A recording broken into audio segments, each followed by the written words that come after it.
We'll see if that decides to come back on its own, because like everything that I can see on it makes it look like it's working, but it just refuses to connect. I have no idea why. Probably be my best guess is that it involves the fact that I had oh god, that's stupid quiet. Or that I had done the thing where every time I swap over to the PS3 without uh, while OBS is up and live, that it just locks out everything. So that might be it, or something. I don't know. That's weird. It seems like all the other audio is working, so I guess we literally just have to wait. Eh. I suppose during ads I can put up on the desktop. I was in the bathroom speaking, maybe. Sorry about that. Yeah, yeah. Thanks for letting me know that the audio just straight up isn't working, because I don't know. This is one of those days or one of those things where nothing's working. I have no idea why. But welcome in, Ace. Hope you're doing well tonight. And I have no idea what we are supposed to be doing so far. Or I think. Yeah, did I burn it? Okay, got everything to burn. Ooh, game audio's left. Okay, not bad. About 25%. Let's try it about there for a bit, because remember, Dark Souls is. I a little bit lower. I feel like Dark Souls is an annoying game to mix for the sheer reason that it it has a lot of this game is quiet, atmospheric, peaceful. There's sometimes it's just completely silent to really suck you into the atmosphere.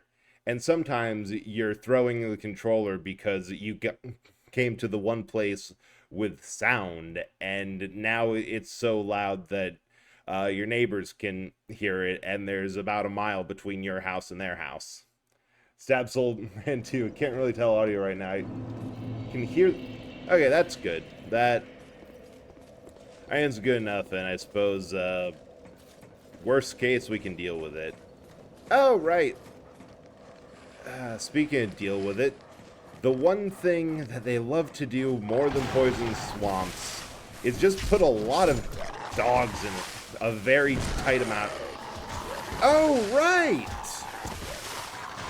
Right, they decided, hey, you know what was awful in the first game? The Capra Demon fight. You know what we want to make people do again? The Capra Demon fight, but we put literally twice as many, I think like 3 or 4 times as many dogs.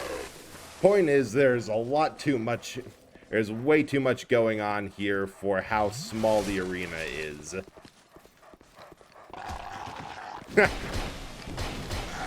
Wait, I can stun lock him. Wait, no. I don't have a maneuverability. Ah. And it's even worse with... Because wait a second. I don't have to be here. Ha! That's what you get for not having any arms. Those fools. Also, hey, Pizza Splitter, hope you're doing well. Okay, so here's the plan.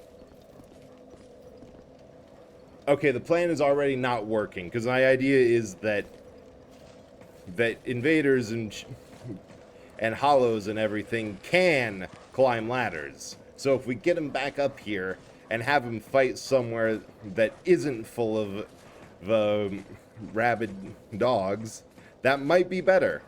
Okay, he really doesn't want to leave the puppers. You know, fair. I can't even be mad at that decision.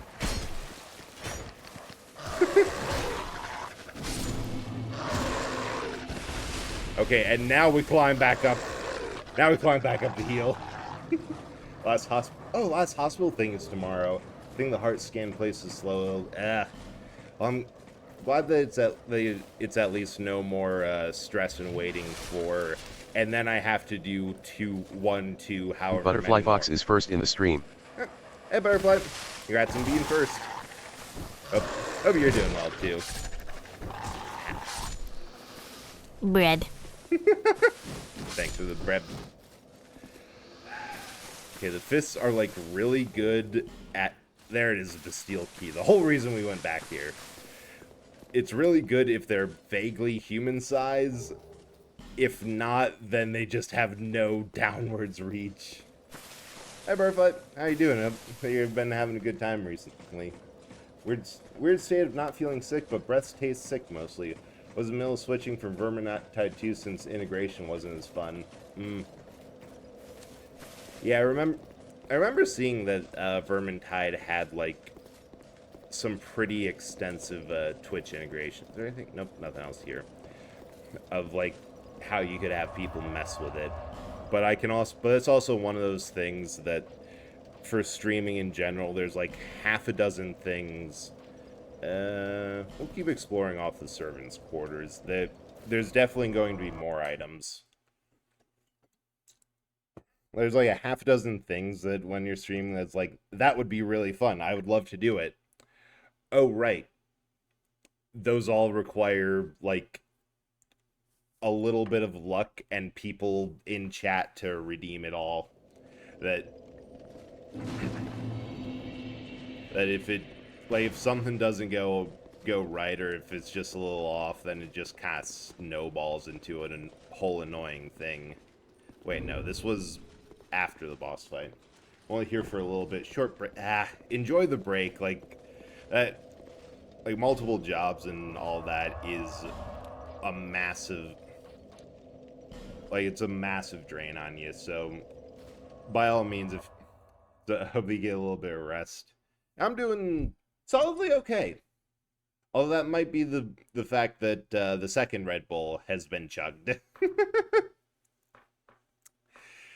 It probably doesn't actually help as much as I'd like to think it does, but you know what? It tastes good. That is... my relation with energy drinks is solely, I like them for the taste because they're, like, super sweet and sugary, and I have a massive sweet tooth. And then I wonder, like, 5-10 minutes later, why do I feel awful? Oh, right. Because they give me anxiety. This is probably not a good idea, but we're gonna... Oh yeah, these guys hit. God, I think I got the last one of those, like, those Hide Knights, just by comboing them and face tanking. Oh yeah, for sure. Plus, thanks for what are they doing up there?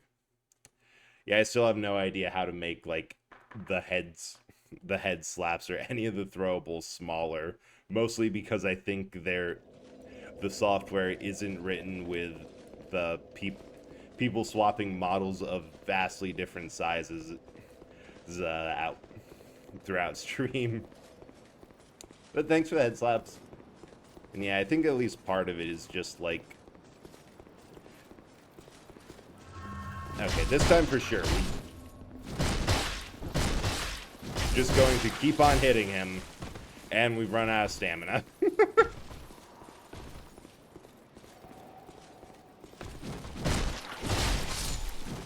Holy shit, that actually worked. And I'm also... Okay, the other thing is that my biggest problem with Souls-like games is that I will go out of my way to collect, like, gear... to collect, like, gear, items, special things, and then I never use them because I've always played these games with, like, oh, you can get this really good item in, like, 5 minutes if you know where you're going. I'm just going to do that because it's, like, doing the math and spreadsheeting it all out. It makes more sense than waiting and getting, like, the special item. Waiting for a postman to plan my murder. 7 parcel. Ooh, that's a... a lot of packages in. And don't worry, I'm pretty sure that all postal workers, just to pass time at their jobs, already has a majority of murders and the like planned out. Ooh, I actually didn't know this is back here. When mentioning that with Elden Ring being so much shorter, if you just go for what... Yeah, I can see... Oh, dang. Estus last shard and a large Titanite chunk.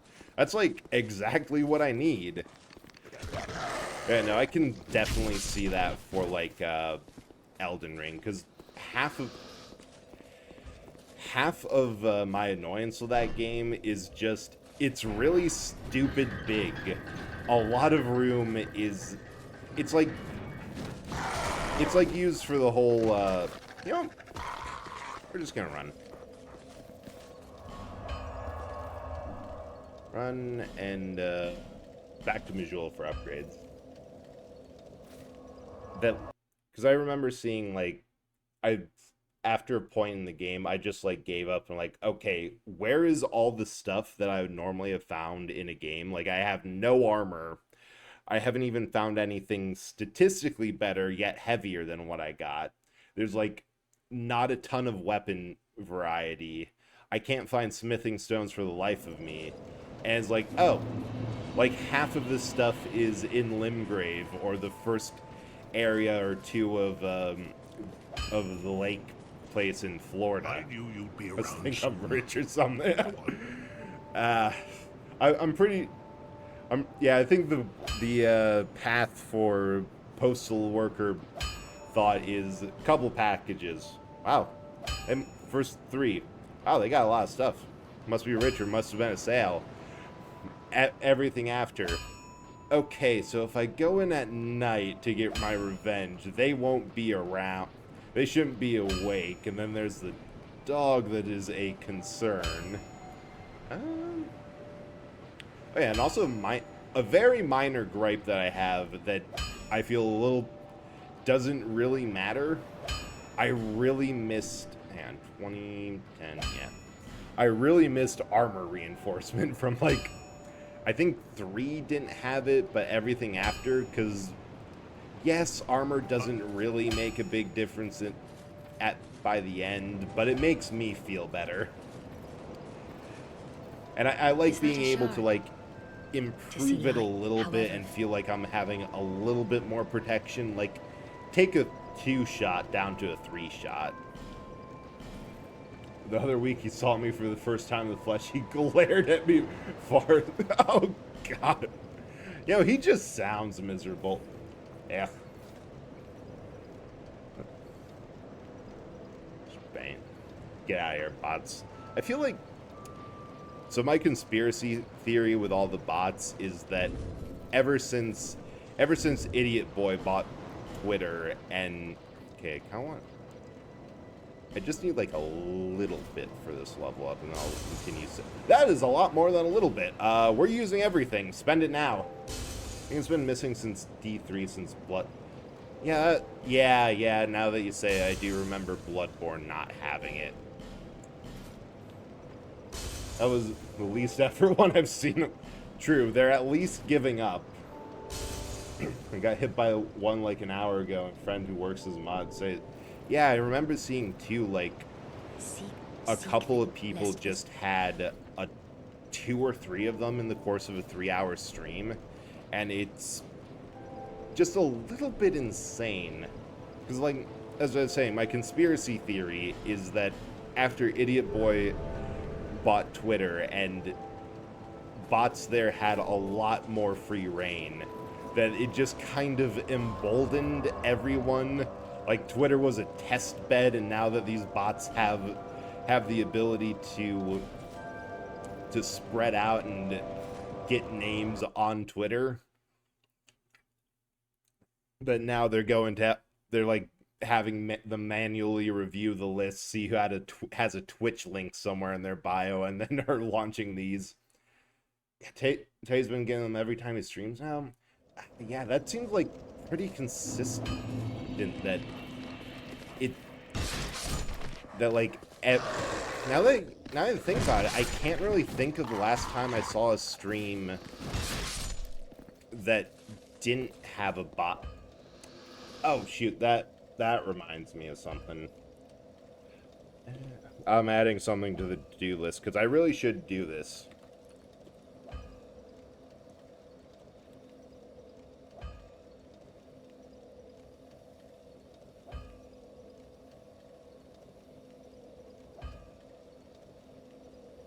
Because you can set up things that, like, Automod lets you just automatically ban or time out people or delete messages that have certain words, and like a lot of these bots have like 5 viewers, or we want to promote your streams, and like get a very specific phrase that all the bots say, and that might help with the whole rampancy thing by just having something that doesn't let them post. Oh yeah, and the porn bots. Those, I haven't. The only way I can think of why I haven't had to deal with them is because I stopped. I specifically had the Twitter app on my phone stop updating at like a month after things started going downhill.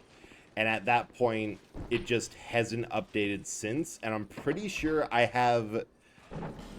Oh, antiquated key. Cool.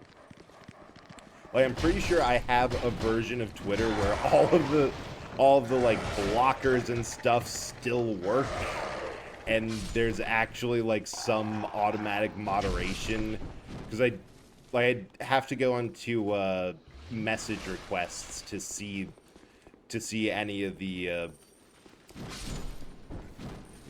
bot direct messages, and then I usually get the worst of the replies auto hidden for some reason. But yeah, it's so bad.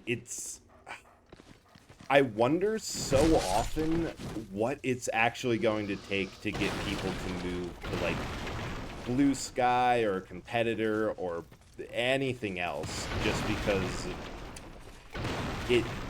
Twitter has been like right on the line of this is borderline unusable, and it's getting worse.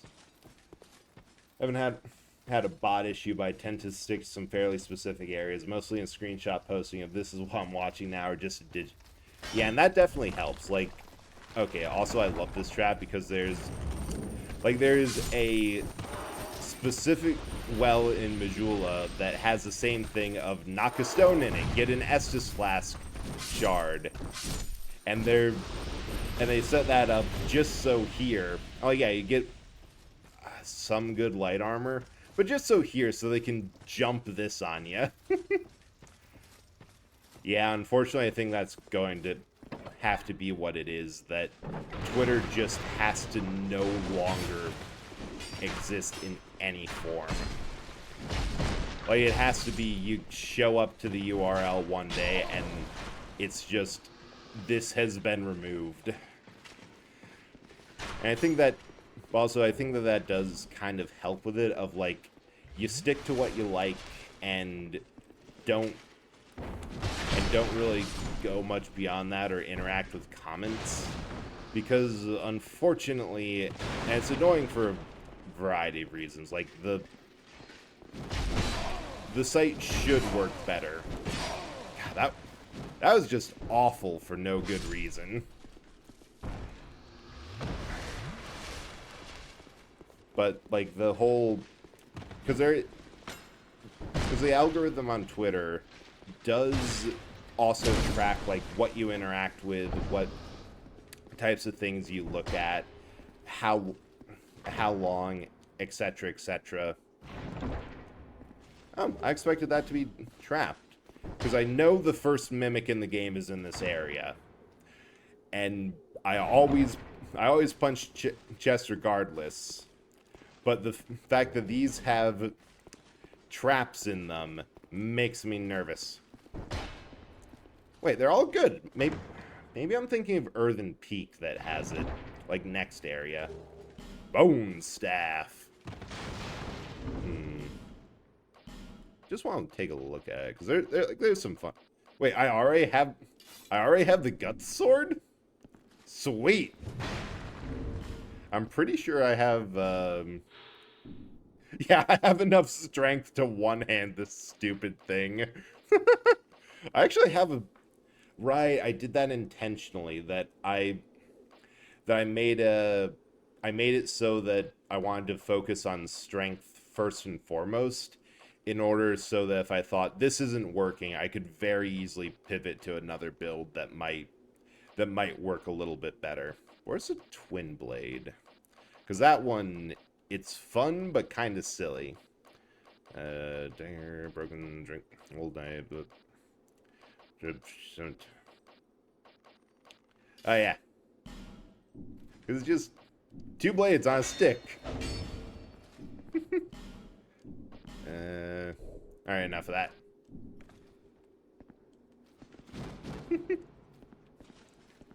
I think I had one reply a single time, though. But yeah, advantage of sticking your own circles and only Twitch stuff is a bio mention. Other things I know, like raid shout out stuff.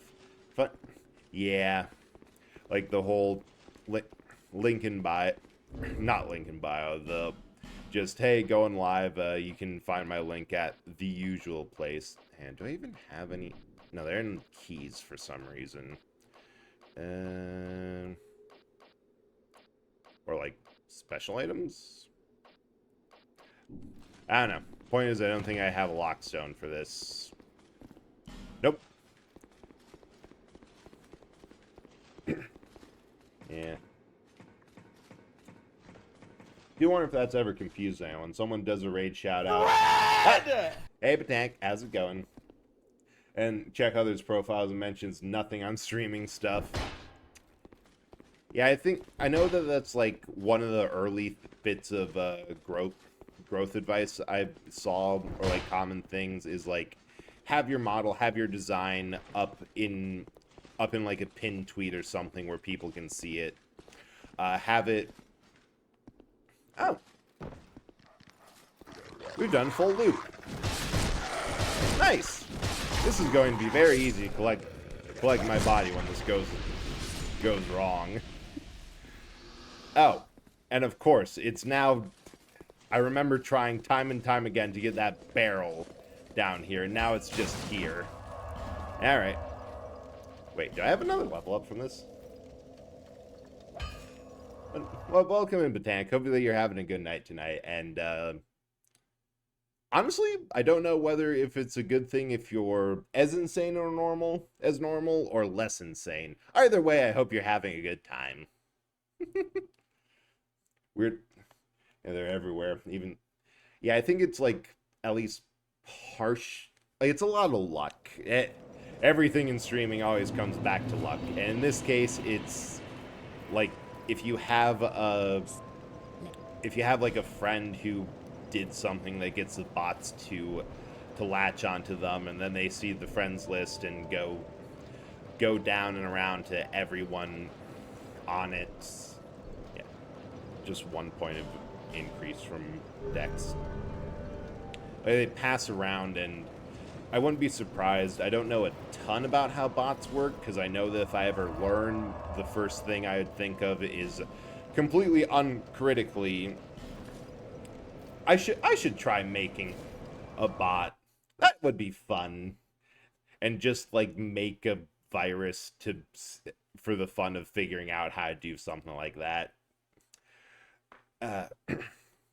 But I wouldn't be surprised with the ways that these automated bots work. Like, they start with one person, they look at the friends list, and they use that to figure out who to target or infect next, or like if you post certain things or keywords, that they take a look at it, and they probably have some form of AI in them now, because it's actually super easy to set up a AI model, and like especially a language processing one, that they're probably just searching for keywords.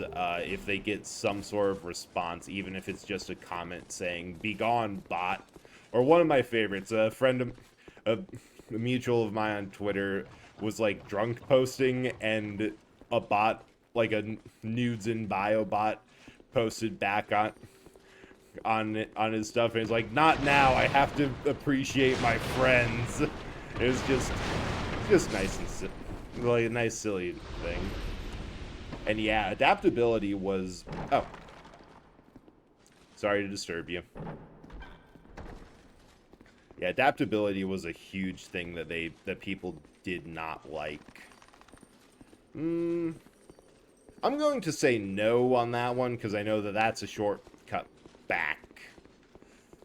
No, I'm going to open it. I am weak. Because basically adaptability controls how fast you use items, how many iframes you have when dodge rolling, and oh no,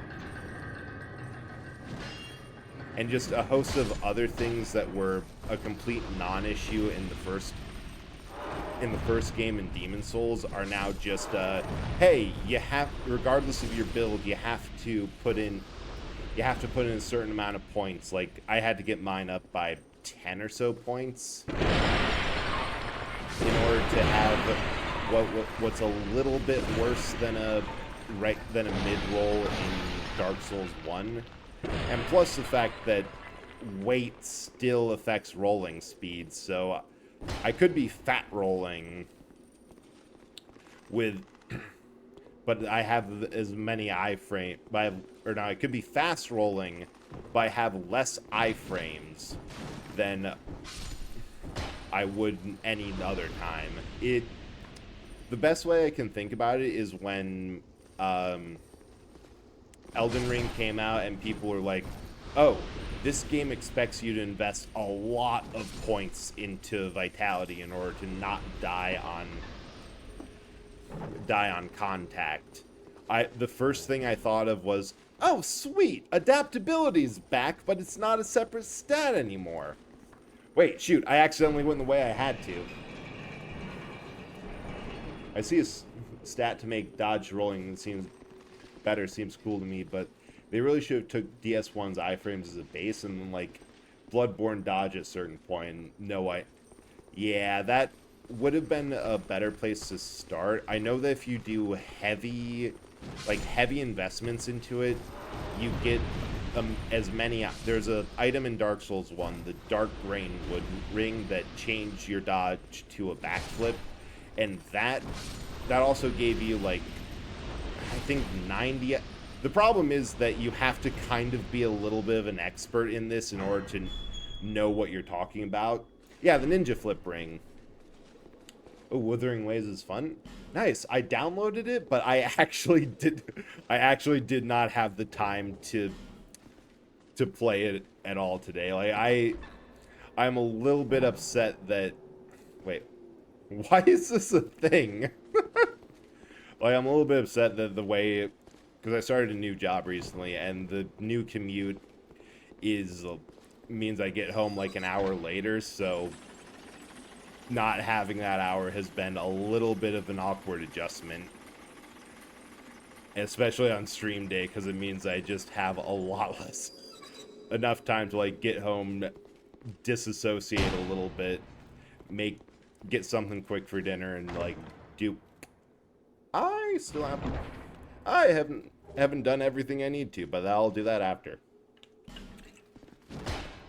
Just kind of a whole lot of stuff to do, still not used to time management. But I did get it downloaded, and from what I can see, it seems pretty good. Okay, if I remember right, the item there is totally not worth it, but I'm going to try to get it anyway. Wish I had a job to do.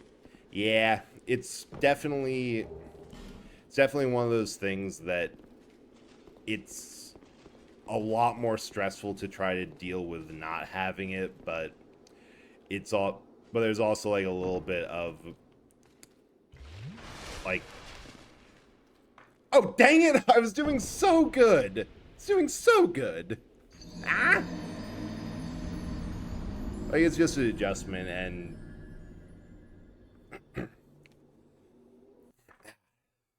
it like takes a couple weeks to get used to it, but yeah.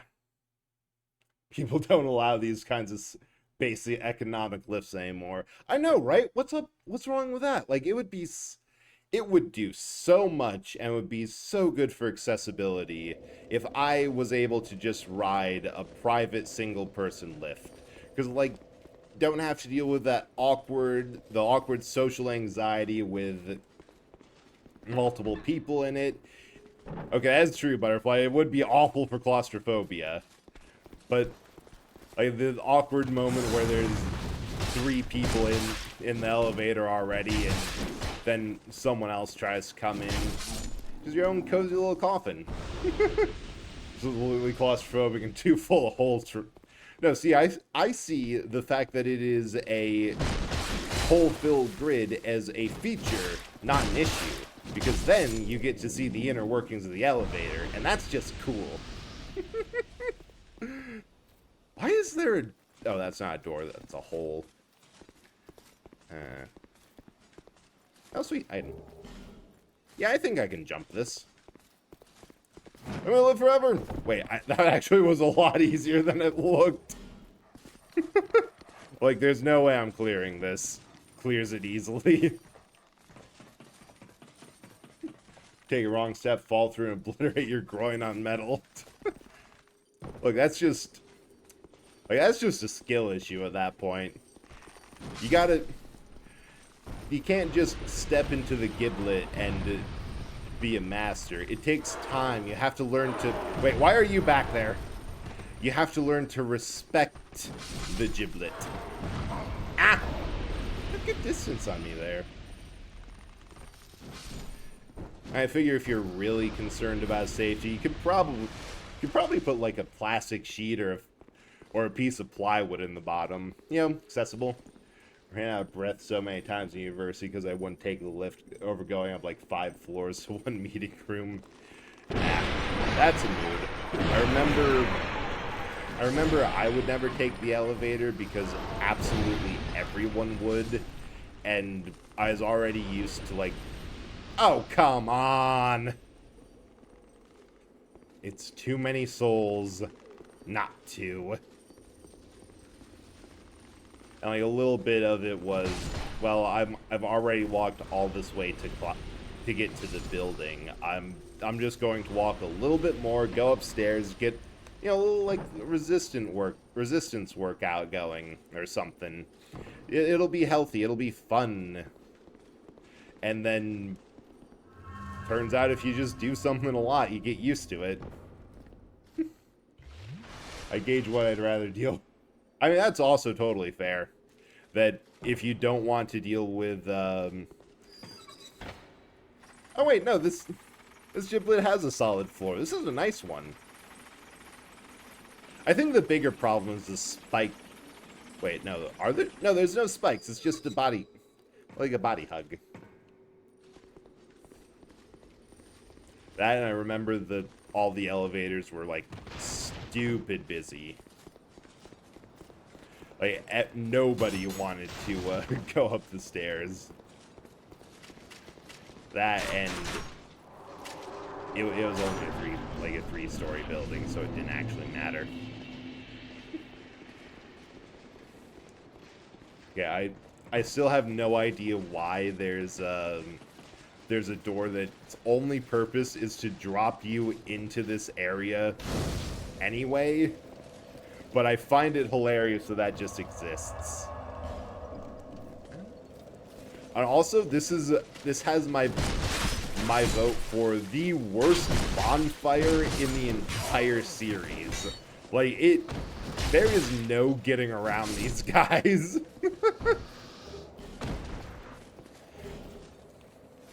Something else given Hellblade 2 came out. My current gaming tour of the main day is a question. Is it me, or do people seem faster and annoyed by pretentious stuff these days, or that energy? Granted, the MC of the day also mentioned AI. I think part of it oh, dang. Quit stabbing me. Trying to give insightful social commentary. I think, like, part of it is just that people are... like, people are exposed to a whole lot of stuff in... Oop, that was almost bad. In a day. Like, especially if they're on social media or have, like, taken to doom scrolling. And yes, I am just fighting these guys 12 times, or the 14 times to force to spawn them, because otherwise they are such a pain to deal with. Because the section after the spawn fire, massive pain. Massive pain.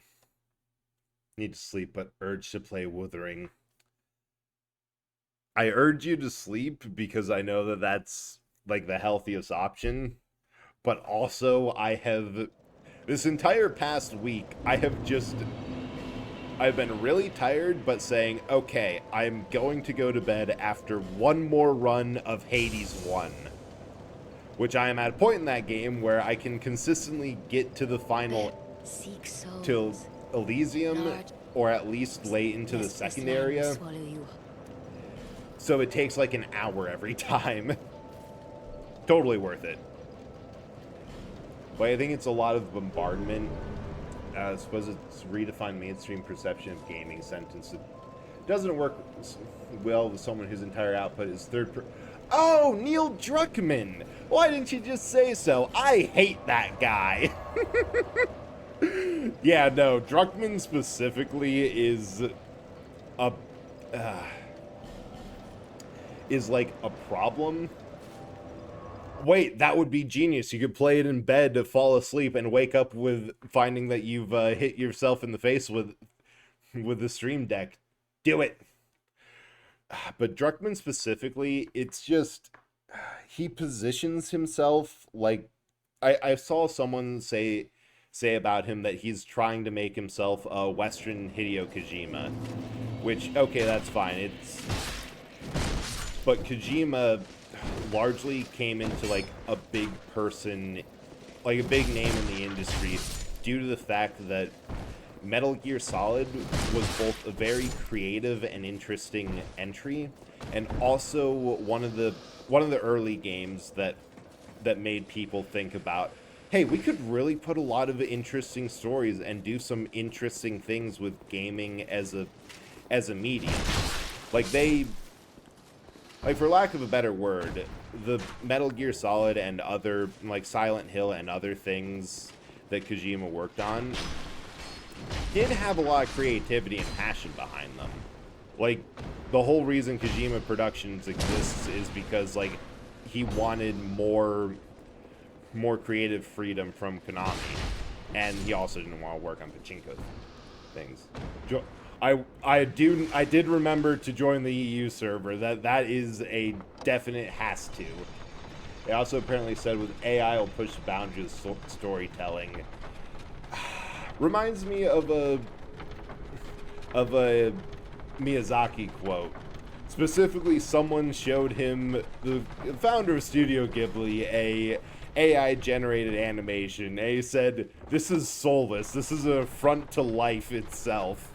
And I think about that every time that I see something involving AI bros, especially when I'm trying to break into creative space. It's like there is a lot of thought and care that's put into a true creative work. And because I've talked to several artists, like I know several artists who work and do a lot of stuff with character design, and the amount of intentionality, I wouldn't feel comfortable if I knew anything about art and like AI systems. I would not feel comfortable leaving that up to a generative model, simply because if you think out and plan, because I know last stream I went on a huge rant about how like Full Metal Alchemist and Trigun, those stories would not work well as they did if they didn't have an insane amount of planning and forethought put behind them, to the point where the first episode has setup and things that aren't explained until much later. Wait, what? That guy got me? Wild.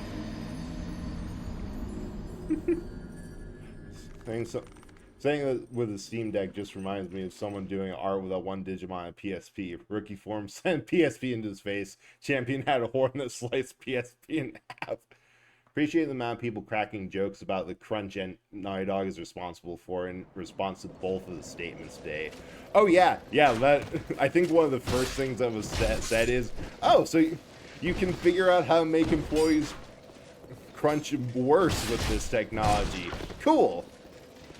But the other thing, just like to explain my hatred of Neil Druckmann specifically, a little bit of context for how much he talks and acts like he's pushing the future and boundaries of gaming is that he takes a lot of credit for like Uncharted and Last of Us.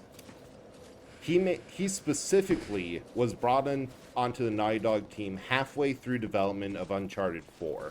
They had done all the pre-planning, a lot of groundwork, and then the people who were behind the first 3 Uncharteds, which, you know, context for that, Uncharted 2 was regarded as one of the most popular games on the PS3 and a big reason why people bought the console, period. Like, it was a huge deal. They left because out of protest of Naughty Dog's work process, and then Druckmann came in, finished it up, and made some changes to it that generally one sentiment I've heard about Uncharted 4 is, yeah, it's a good story and all, but there's a lot of times where, like, the main cast acts out a character. There's a couple weird things. And, like, the one consistent thing I've heard about that in Last of Us 2 is that people are consistently... Oh, shoot. Like, consistently have their characters regressed a bit. And in Last of Us 2, I feel like I don't need to say anything on that because its backlash is legendary enough that I'll let that speak for itself. Because he had no involvement in the first Last of Us, which is funny considering that his main idea seems to be reboot that to hell and back. You can kind of tell with Uncharted 4, its pacing, pacing feels far worse. I have serious issues with its puzzle design, where it feels like there's 1 or 2 big set-piece puzzles that feel a lot more like the ones you get in the earlier games, but a lot of them are like, oh, find a box, push it somewhere, climb up. Which those are fine in moderation. I remember the one in like an early level where it's like, oh yeah, you have to, like, it's set up to be something like you'd see in Uncharted 3 where you have to walk the path with some grandiose nonsense of like greed and whatever. But then they get there and the entire place is destroyed because it's been sitting in Scotland for like couple hundred years, and pirates were not as good of architects as everyone else in the series, making their forgotten utopia. And like, that works. I do love the fact that there's a recurring motif in Uncharted of these ruins are old and things will fall apart. But there's also a point where it seemed like they were driving that home to the point where they were using it to excuse their block puzzles. That's beyond pacing and the fact that I really didn't like that Elena was sat out for most of it, because I remember thinking, wait. Elena is just as good a treasure hunter and just as daring and adrenaline junkie as Nate is. I feel like the story would have been stronger if Sam showed up like, hey, I'm in a lot of trouble, I need money, and the only thing that I can see that'll actually help is going after this pirate treasure, and Nate's just like, okay, I got a team. Like, no, we have to do this ourselves. No, trust me. It's going to be so much better if we get Chloe, Cutter, bring Elena along, get Sully. Like, these are all people I trust with my life. Ah, missed one.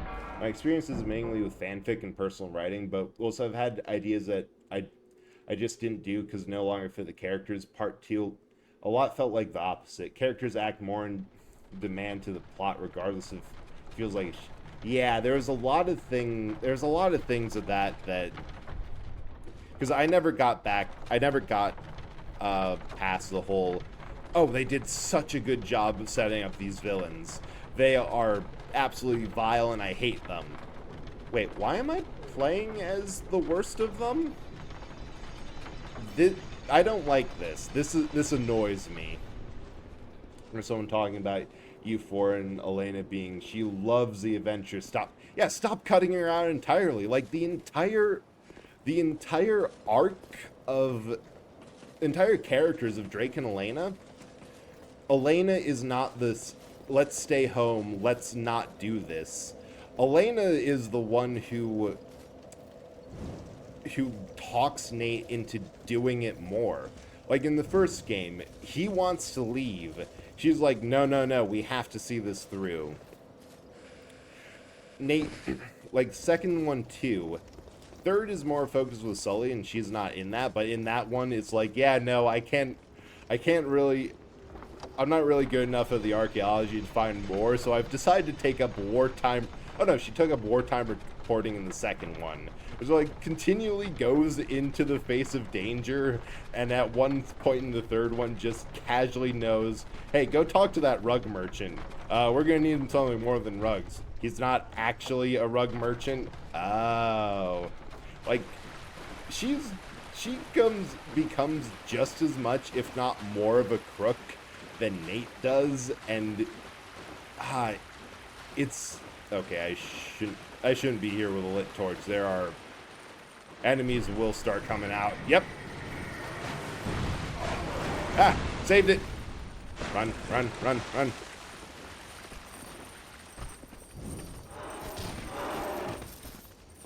Okay, I just needed that lit.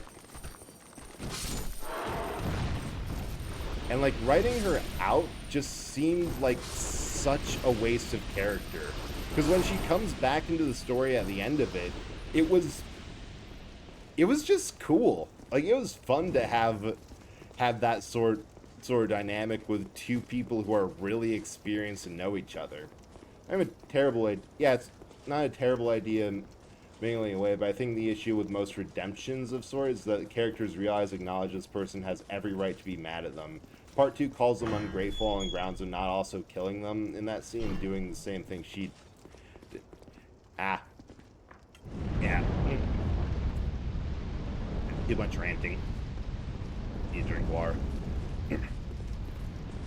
Yeah, I can see that. Like again, all of what I know from of this Last of Us 2 is just from like secondhand sources, because I could not keep my interest in that game long enough to fully play it. But just the fact that they had, my personal opinion on it is that it feels like in the first game they wanted to do this theme of you're not a hero, you're not a good guy, you're doing whatever it takes to survive, even if those things are kind of vile, just like everyone else. Like it was more, the moral gray was across the board. And this one is, oh god, this cutscene's just kind of gross. But also, I really love the design of this boss, because if you don't get that key and have to fight them completely in the dark, but because we lit the sconces here, we can lock onto them. Normally, it'd be completely out of lock-on range. Yeah, but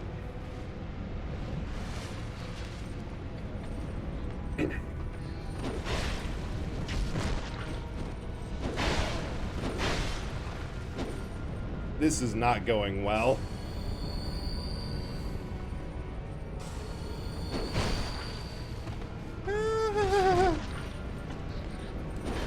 Excuse me for a moment while I figure out patterns.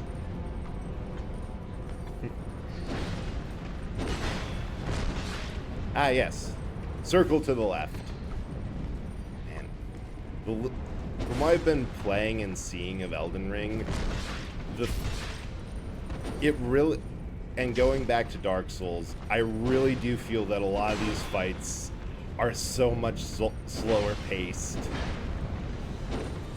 than, like, the usual in Elden Ring. It's also like a lot more... It's simpler patterns, slower. I think you have, like... I feel like your stamina runs out quicker in this game. But it's also kind of rewarding to know that, oh, that this combo ends with an overhead slap. I can move around to the side and get behind them for massive damage. Yeah, first boss, which I know enough of the lore of, like, the Lost Sinner was locked in here specifically for crimes that they committed in a past life, and on New Game Plus run, they'll drop the soul, like the soul of Chaos or soul of Izalith or something, implying that they're like the reincarnation of the Witch of Izalith from Dark Souls 1 that is responsible for all the demons showing up in the world, and that was deemed so bad that they're repenting time and time again throughout their multiple lives.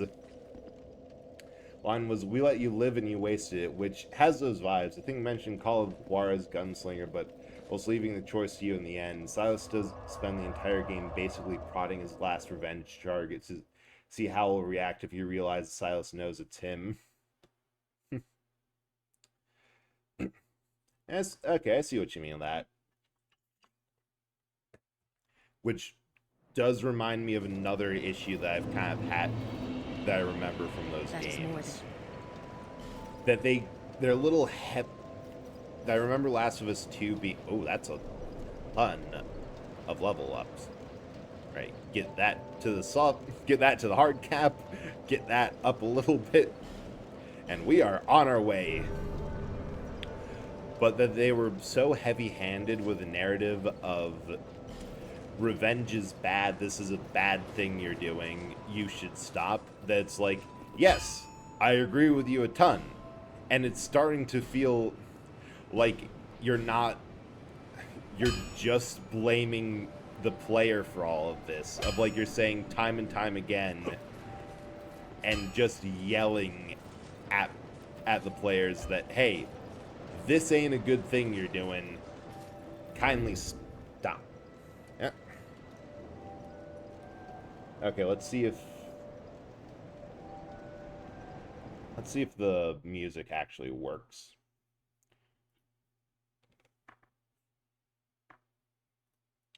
And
Alright, let's try turning that off completely.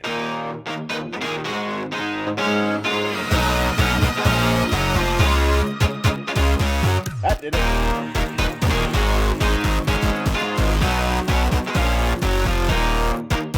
What if it bumped that control by accident? You'd be mincemeat by now. What have I told you? Alright, I guess I wasn't thinking. You weren't thinking. You mean you'll work on engines and machinery and not think of your own personal safety? Here, shake hands with danger.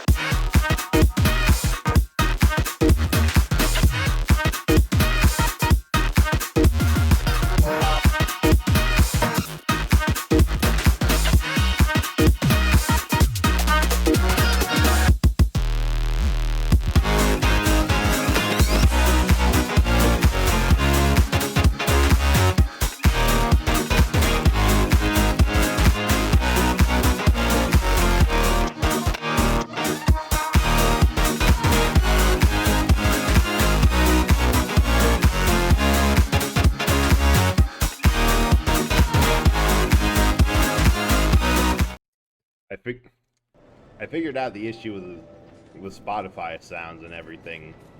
It was simply that I really thought the merchant would be here. Wild. It was simply that everything was it deemed that there was too many things going up and I had to kill it from Task Manager and relaunch it. No idea why, but Okay, now I have a... Oh, hey, a thing. Yeah, Divine Blessing. I don't think that'll ever get used unless I run out of stuff again. What was I talking about? I have still no clue. And no, I definitely got the stuff in here. It's like one way that's kind of back around everything, and there's a person frozen in stone that ends up being the pyromancy teacher, and I would enjoy having that capability. Oh wait, here it is. Prodding is important because in Redemption ending, Silence note they never actually does anything despite Silas wondering if he'd draw on him. Like them going opposite passes, acknowledging is legit not the man who hanged him and his brother. Plus, nice callback. Gives back the coin left, and then Net goes, I wouldn't have said I left you with nothing. Yeah, that's a really cool and good way to do, like, the revenge narrative. I feel like, in general, people are just kind of sick of the revenge narrative. God, I'll say it again, for a PS3 game, Majula is so pretty. Oh, hey, this dude. Have you business with me? The way under's all blocked up, you see, by this god-awful statue. Of this random Viking. Heavens above. Which... Who thought it a good idea to pity I me? don't think this guy has the Moonlight Grace. I think there's like two people in this with a similar build and a similar massive Moonlight Greatsword thing, but his is a fake.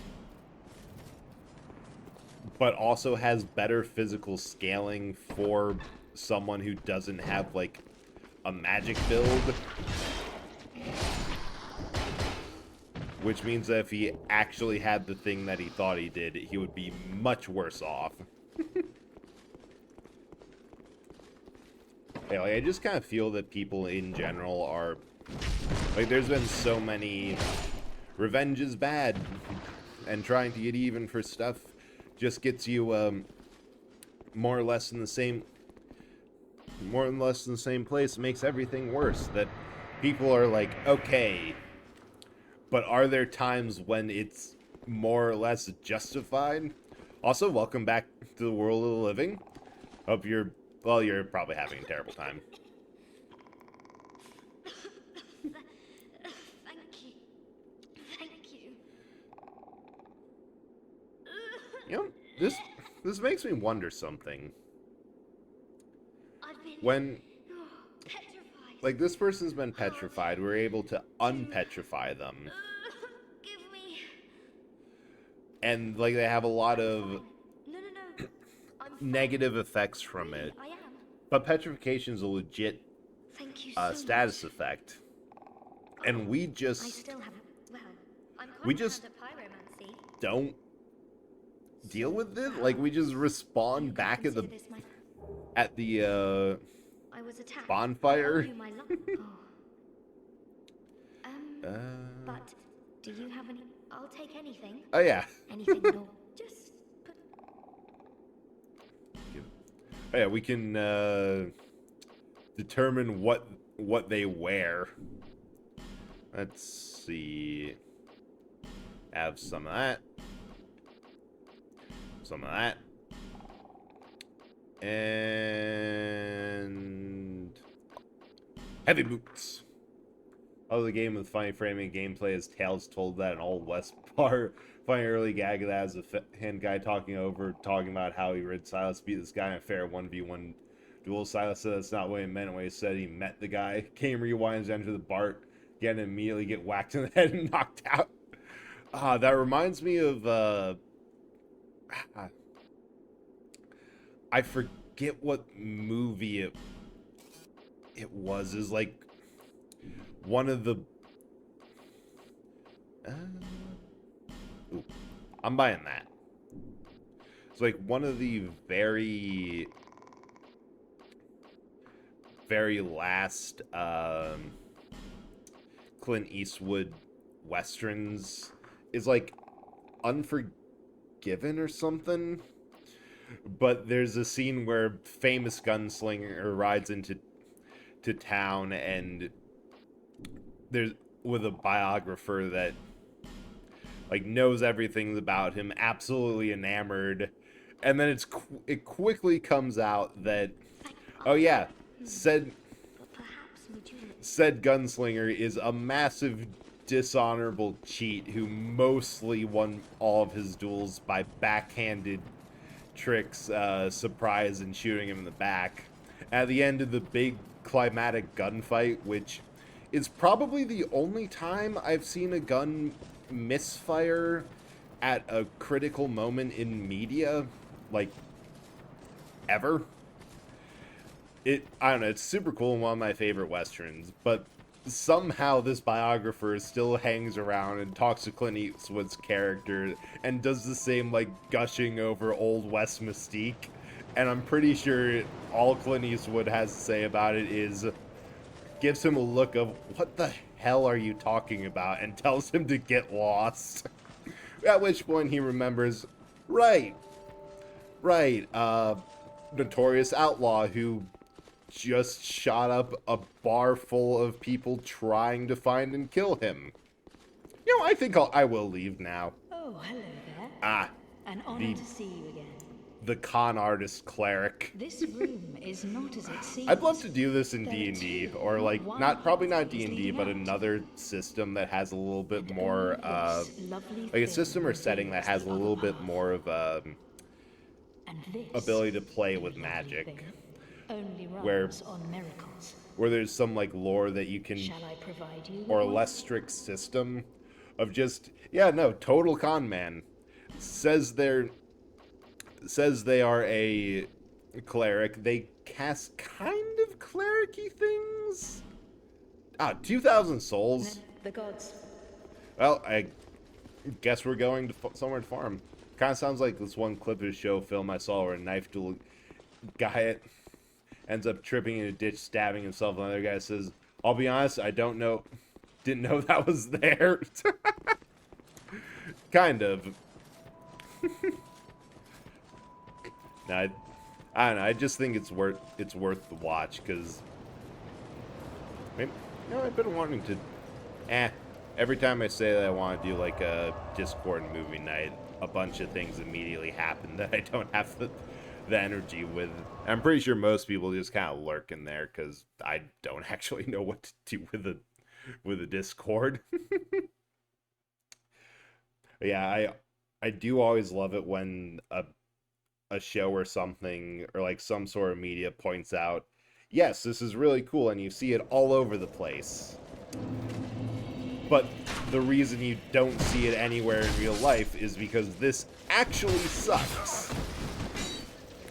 I think, oh yeah, it was a mod for Stalker called Stalker Anomaly that has the map of the first two of Call of Chernobyl and or Shadow of Chernobyl and Call of Pripyat just merge into one, and a whole lot of game that's a whole lot of fan-made game and content for free.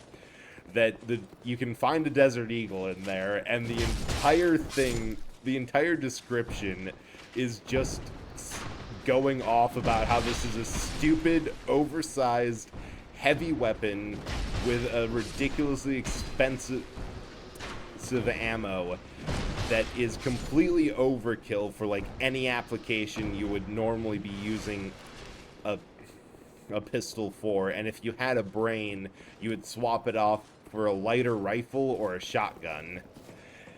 Well, meanwhile, and it's deliberately coded, you can get like a Smith & Wesson 500, a revolver that fires the same ammo in the game, that it has 2 shots left, it deals a little bit more damage, it's easier to maintain, it's lighter, and it's a lot easier to use because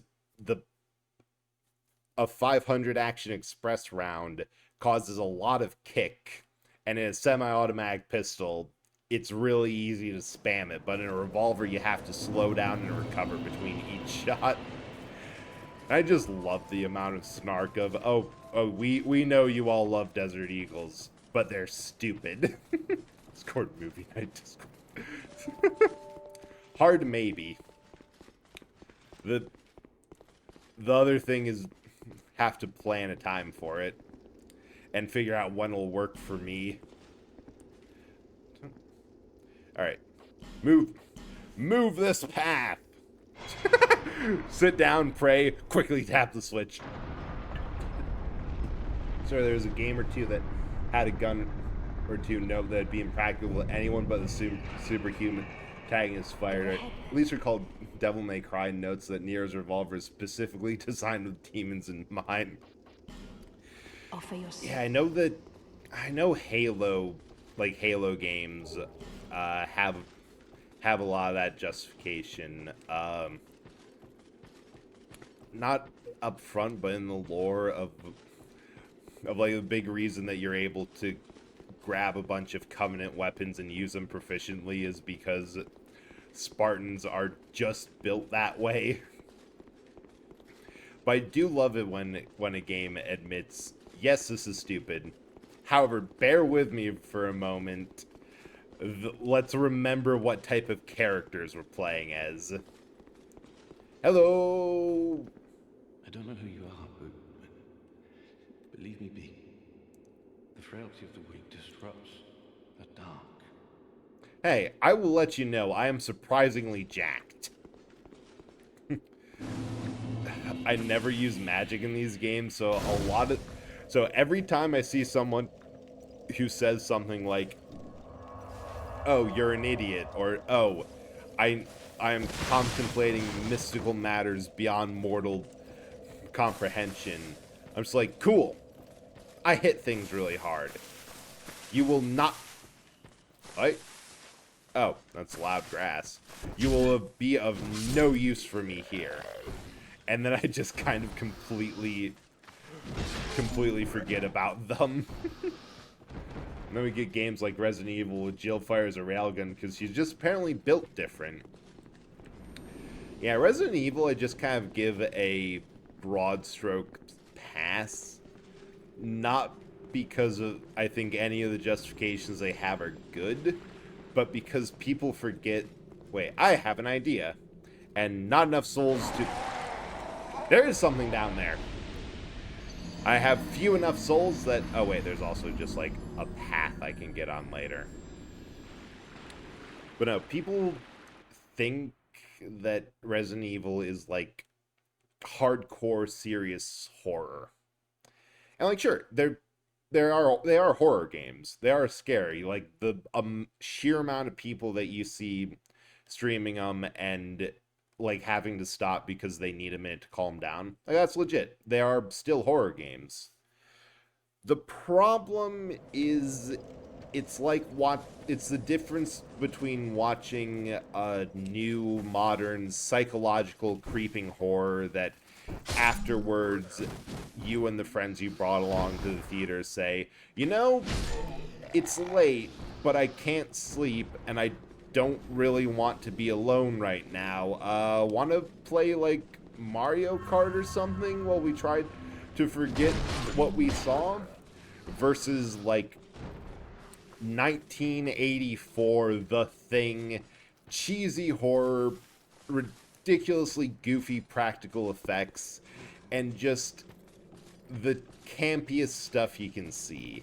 It's kind of like a blend of those two, where yes, you have these horrifying monster designs that are impractical to put in anything but special effects, but also primarily the end goal is to use all the effects budget into making something blow up into goop.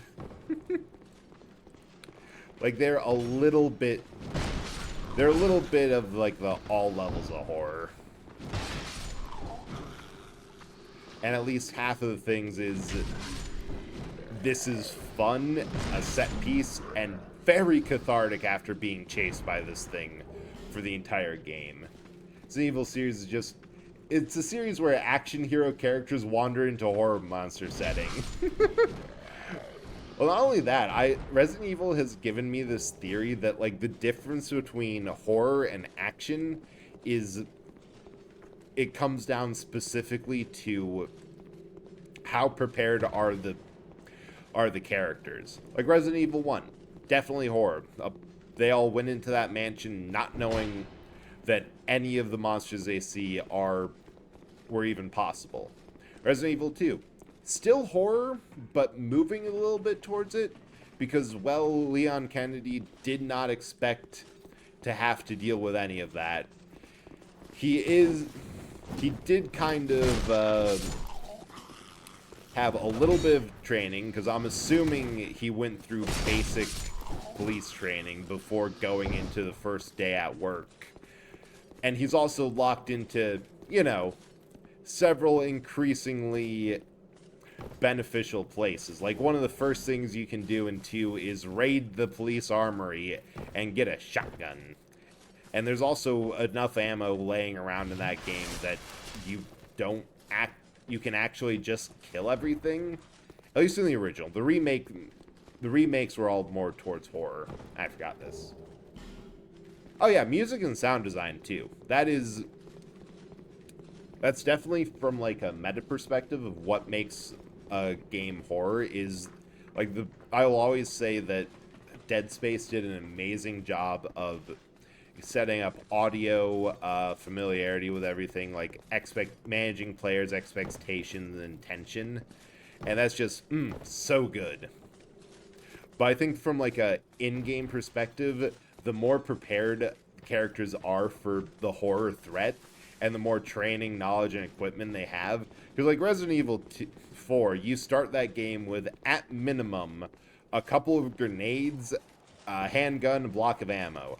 At maximum, if you set the difficulty to as easy as you can, Leon decided, you know what, there's no Umbrella Corp involvement here, there's no way there could be anything else weird or horrific. I'm gonna pack a shotgun. And yeah, he also has special forces training at that point to do flip kicks, roundhouse kicks, and all sorts of madness. Like, I remember seeing someone say that their personal theory was that Leon just does all this shit because he's so desensitized that 2 chainsaws popping out of a wall and trying to saw his head off, yeah, of course he's going to do a flip. He's going to backflip away instead of dodging. Because he's just he's that desensitized and used to it at this point. RE4 Leon is powered by the knowledge that the girls might be watching. Yes, but how long can that last? Actually, no, wait. If it's specifically Ada who's watching, I can see that lasting for a while. If it's what's her face, I can see him sharing the opinion of the average player within like 5 areas. Oh, hey, remember those bandage wrapped wardens from the last areas? We found worse versions. Yeah, and then you get, like, I don't even know what Resident Evil, because they all kind of blur together at a point. Like, whatever the protagonist in the first one's name is, I think it's, like, Chris? Yeah, Chris. Like, just casually suplexing boulders. I dodged that. After a while, I don't know, I think that's definitely a strength of Resident Evil as a series, that you have all this stuff happening, and they do play up the horror, but you also get catharsis. Like, the series is built entirely around the idea of shit's gonna happen, it's going to be highly traumatizing, we at some point will throw you a rocket launcher if you decide, screw this, I really just want to see this thing go splorch. And, like, sure, you're going to have to deal with being chased around. Like, every Resident Evil has some big evil dude who cannot be killed and will wreck your day if he catches you. That is probably one of the big reasons that it's seen as high horror, because nobody likes getting chased or hunted. Like, that is, for most people I can think of, a quick and easy way to just have an awful time of things. Which is also why it makes it so much more satisfying to blow them up. So there's a boss there, but I don't think it gives anything, but it's also kind of fun. But there's also an area that I've died to so often, I have a nickname for this. We have to deal with the Pillar Men first. So I'm going to wait until I get another bonfire first. We will deal with that later, when I can be bothered. Oi, calm down, moths. Suppose I should probably equip a bow and, like, also have been upgrading a bow. I don't know why I went into this with a mindset of I am doing a challenge run and must hold myself to very strict rules and a build. The only thing I committed to was playing this game. I can do whatever the heck I want. And yet, we just punch. Although, in all fairness, it does feel pretty good, and it is pretty funny.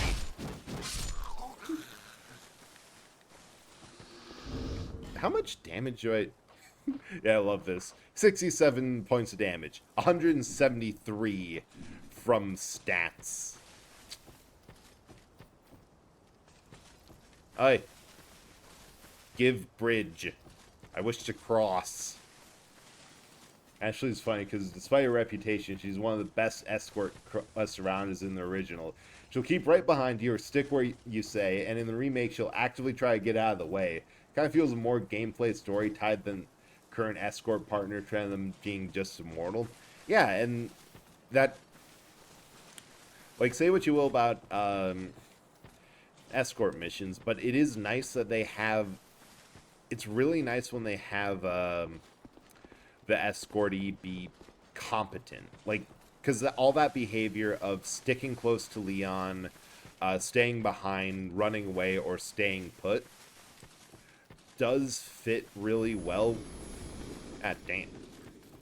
with her characterization of being a kidnapped teen who is not used to half of the bullshit that Leon gets up to in one day. Aha! Are in the hole. And just trying to stick with or out of harm's way when possible, following the commands and suggestions of the very highly trained and terminally lucky individual who rescued them. Which can coincidentally all lines up really well with what players would want out of her, which is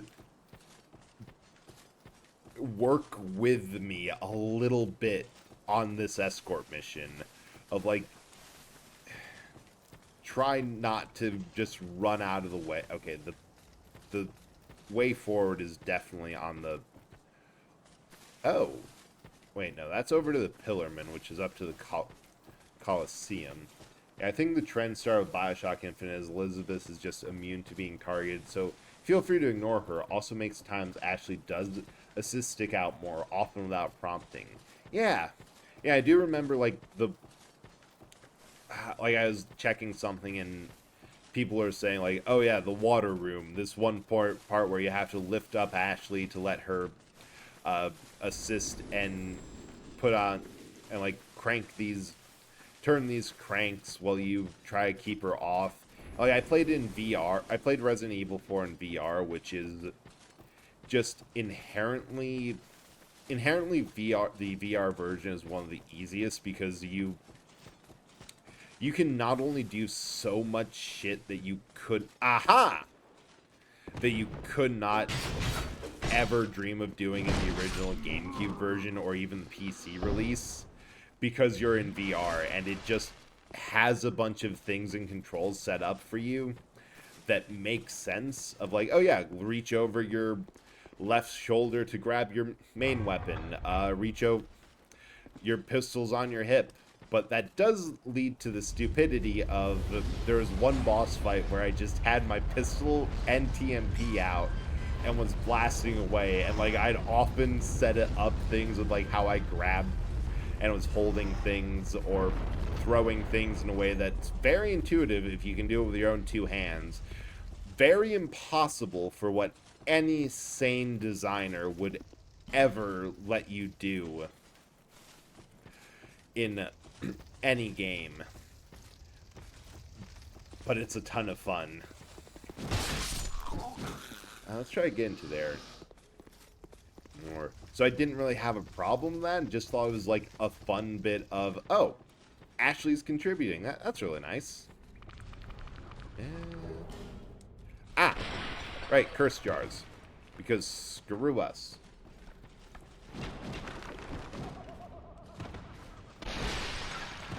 Forgot about it in base, but in the remake doesn't actually actively call out if someone's getting near her. I remember the night room assistant, if a regenerator tries crossing your bridge, she's holding up and you're off, she'll go and dump into the void.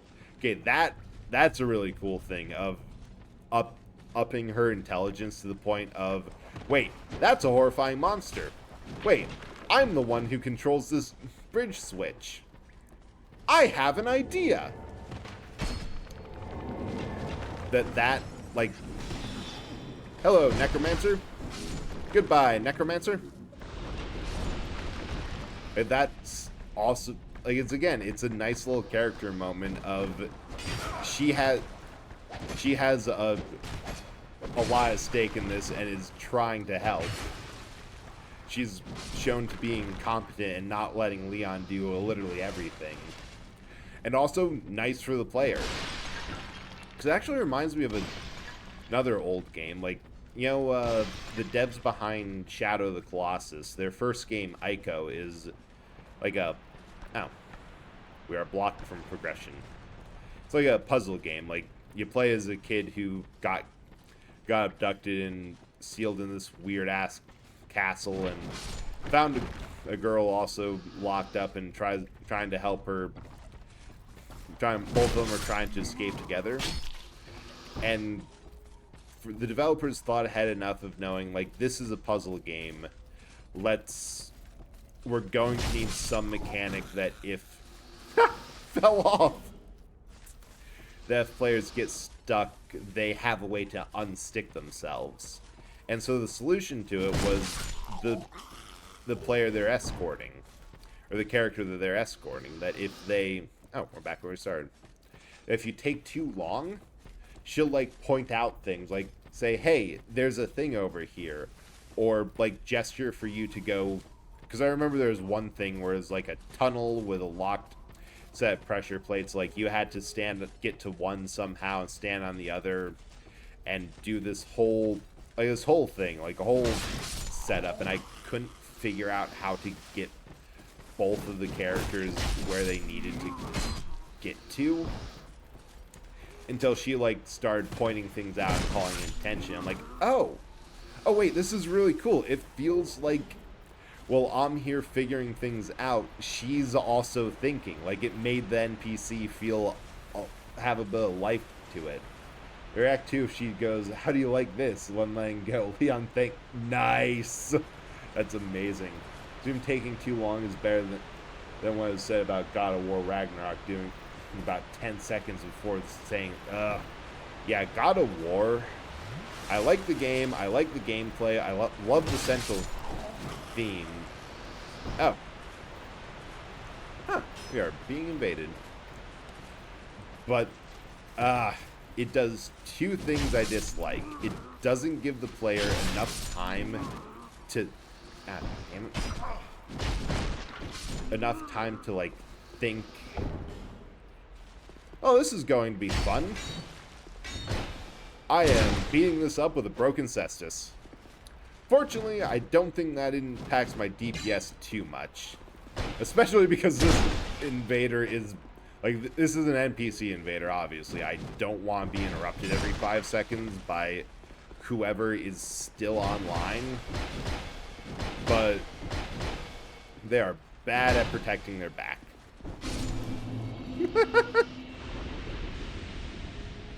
And I remember God of War. That was very rough on the whole, hey, you're not doing this instantly. We're going to have NPCs talk at you constantly. And I know it's primarily to dodge any issues of people getting stuck. Like, it's a game journalist handhold. But I also... Oh, hey, this is the other guy, similar build with, like, Moonlight Greatsword connection. I thought you were that bastard for a moment. You've set me free. Now I can find him. Yes, go find the patches The and cheeky out. prick. Analog. You won't know what hit him. I am Creighton. So remember in some background footage for I travel from they're land aiming to land to hone my blade. remember them in some background footage for who they're aiming to get I've heard through, this and it land was full of danger. DSP. I thought Yeah. it would suit me perfectly.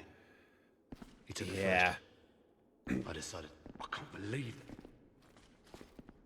it. I've seen, I'm sure. He's Nope. Yeah. The whole... That entire, like, genre of people who refuse to try things and just act like the most brain-dead people possible. And the fact that they're so vocal and have a following, they're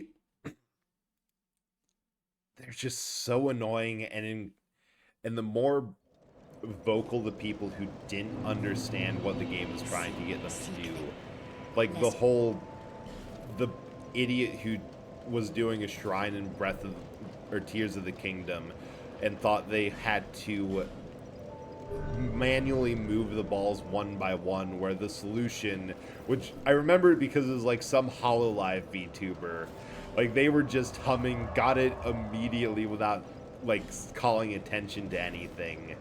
It's like you just got outsmarted by an anime girl humming a silly tune. How do you feel about your life? Speaking of puzzle games, opposite side is Portal. They just make fun of you the entire time, especially if you're taking too long. But here's the fun thing. You gotta love Portal for it.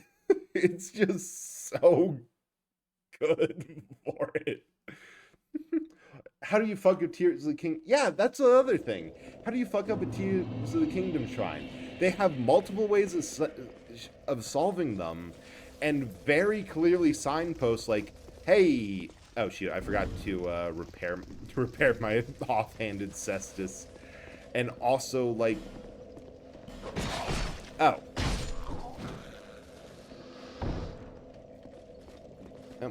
Well, I got a free flame butterfly. That's cool. But they also have, like, clear signposting of, here's the thing you can do here. Here's a way you can solve this here. Here's a lot of parts. Want to try experimenting? But some people, I don't even know if it's willful ignorance. It might just be that they're not, that people are, like, not good at games, not good at the modern gameplay of what they want it from. That you get people like the games journalists who couldn't figure out the tutorial of Cuphead, where it literally was saying exactly what to do. But I almost feel kind of bad for them, because I feel like they just lack the dexterity. Oh, Portal's a ton of fun. I kind of want to play it on stream, but I'm not but between the fact that I've played them all before, and I think I remember most of the puzzles, I'm not really sure how fun a puzzle game would be. But yeah, Portal also, it's one of those things that, like Portal, Half-Life, they have very simple mechanics. Like they're not trying to do a ton of things, but they do it well, and they're really creative with the world around it. Like Half-Life 2, a ton of vehicle levels. And in episode 2, it's really fun with the sense of urgency that the attack on White Base has to run around, go to... I full on didn't see that guy there. Run around, find caches, get a special device, get to the Striders, blow them up, and repeat. First started Tears of the Kingdom, there's a few shrines where I thought, there's no way I'm doing this the way it's supposed to be solved. But this is more fun. Yeah, I think there was one where it's like you're supposed to set up a series of... Alright, I'm just gonna head loop back around to the bonfire, because that was a bad first showing. Like a bunch of minecarts, a bunch of rockets. I'm like, I can see where I'm going to go. I am going to point myself and fire artillery.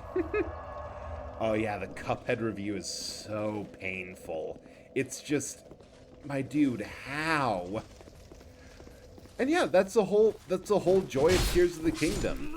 That they really developed it, that there's not a wrong way. There's just a, did you figure something out, and did you have fun?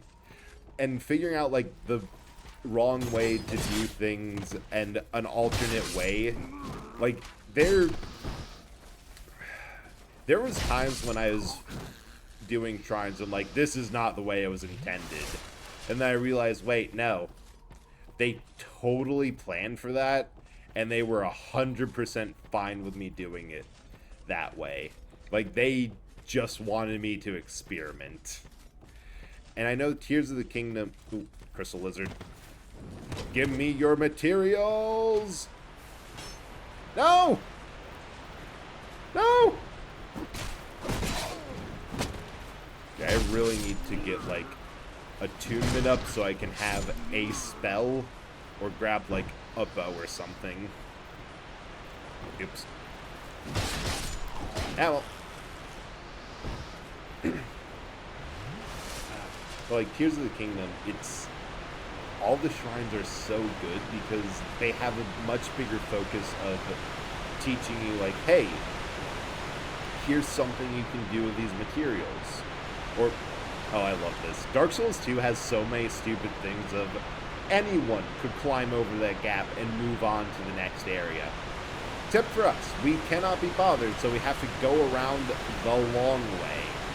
But also there's more treasure and shortcut this way, so this is the way we go first. But it's so focused around just teaching and training. Like, I fully believe that, like, my full opinion on Tears of the Kingdom is that it does not care how you do anything.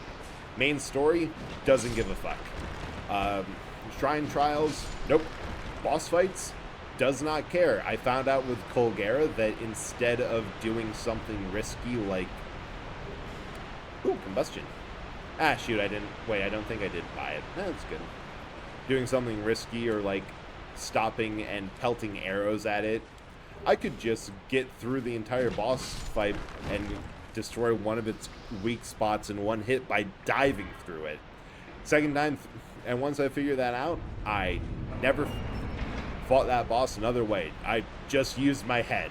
And by that, I mean I dove head first through it and crushed its body under my might. And that was fun. Like God of War, they do... It's one of those games where it builds, like, complexity slowly. But, oh, also one thing I learned about this fight, which I love it because it's just kind of silly. Skeleton Lords. We're fighting a whole lot of skeletons. Ow. But these guys are literally no threat. They are a total joke. Because that is 1/3 of the boss fight. They're not, or at least 1/3 of the main force. They are not threatening in the slightest. The problem is, after you beat one of them, they summon a bunch of other skeletons, and those count towards the boss health. The last time I fought this boss, I just wombo comboed the lords, because of course I did. They're such a joke. It dropped an item. But then I had to deal with a massive horde of smaller bones. Which was, not a joke at all. Wait, these things drop human effigies? Okay, they're kind of a joke. They're a joke when you're not fighting 15 of them at once, with the nastiest version is coming in after the last Bone Lord died. So if I remember, these... So, like... Oh, aside from blowing up like that. Pretty sure... Yes, Bone Wheels. These are the guys I didn't want to, hit, because I don't have a shield, and they're just as bad as they were in the last game.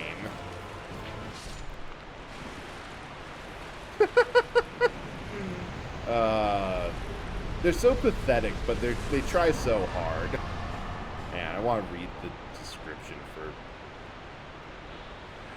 Old Iron King commanded the capture of all undead, but those charged with the task were overcome by the curse. Soulless skeleton lord who reigned from deep. I thought that there was something making fun of them. Funniest case is someone managed to find a wrong way of being in a game was Two Worlds, where you meet big bad super early in the game and his stats are super beyond you, but the village NPCs are immortal, so the pre-patch speedrun was just aggroing them on him and letting them beat him to death, and the game, you know, props on the dev for admitting that if they manage to do this, then we're going to let the game just end. Because that is both funny and satisfying, satisfying gameplay.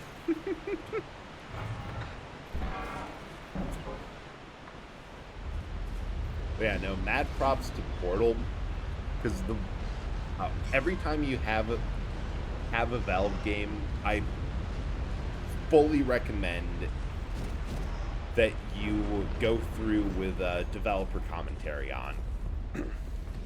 At least once. Like, first of all, you can go through multiple times, and it's a Valve game. It's going to be fun. You're going to have a good time of things. Like, just trust me a bit. They know what they're doing. But with dev commentary, it has the added bonus of showing just how much... Yeah. Harvest Valley, I hate this place. Like, just how much thought goes into it.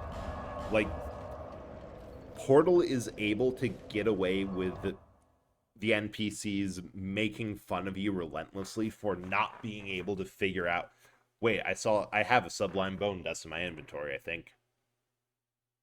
Oops. But they're able to get away with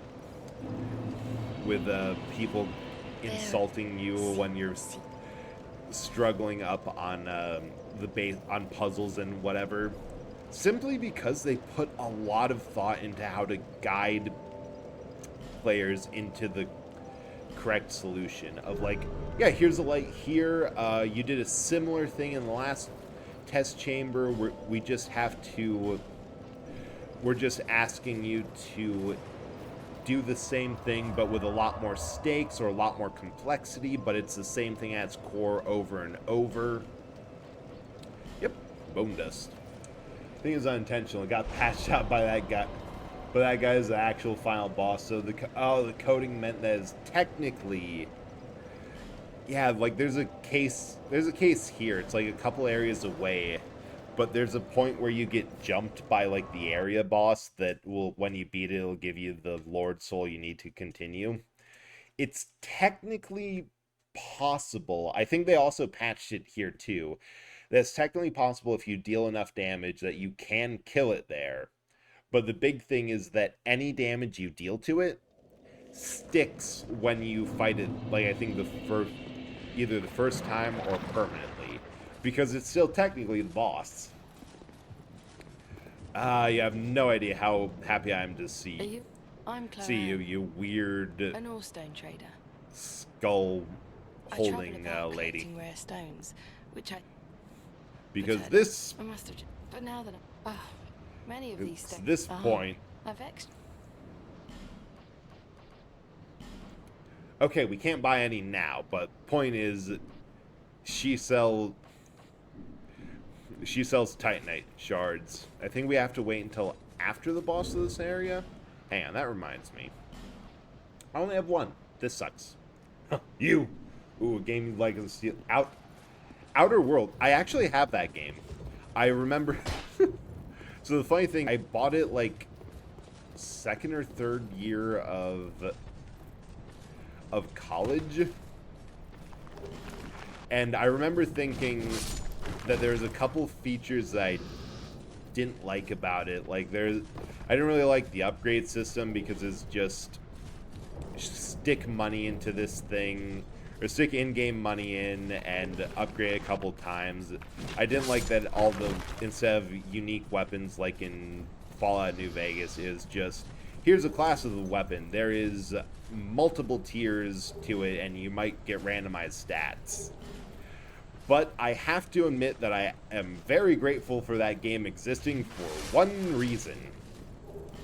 And this is why I will always say that any sort of queer representation in media is very important, because it, like, one of the very first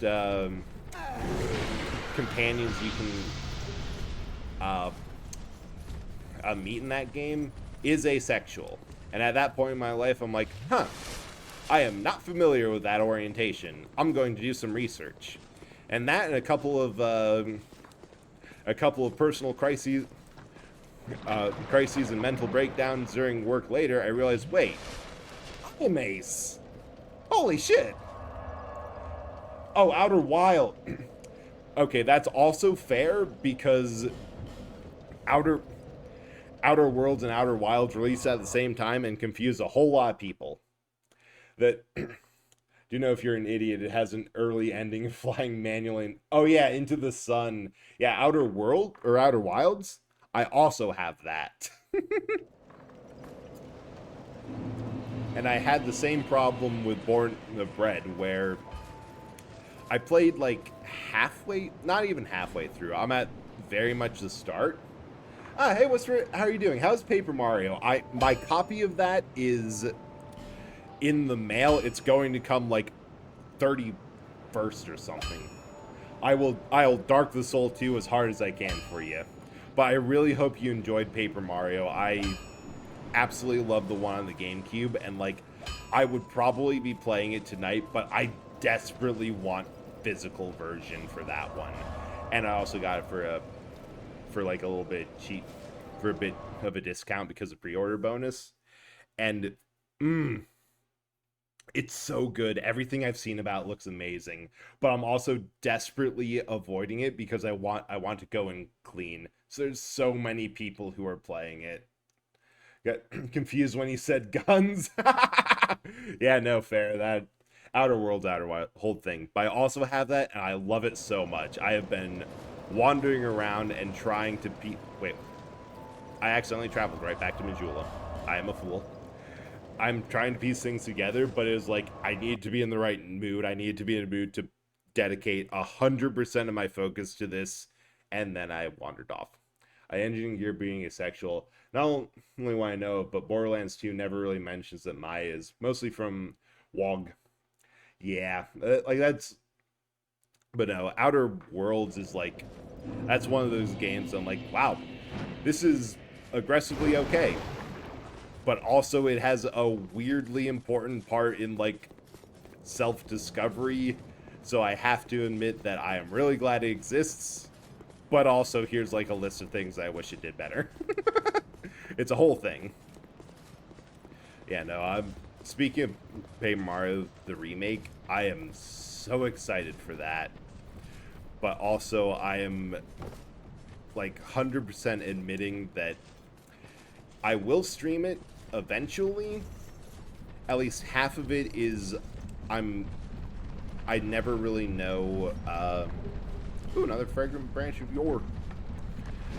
But I never really know how to go about a new big game that's like super popular and everyone's excited. Ew. Oh, I was running out of health. Noted. Shit. Like, I never really know how to deal with big new releases because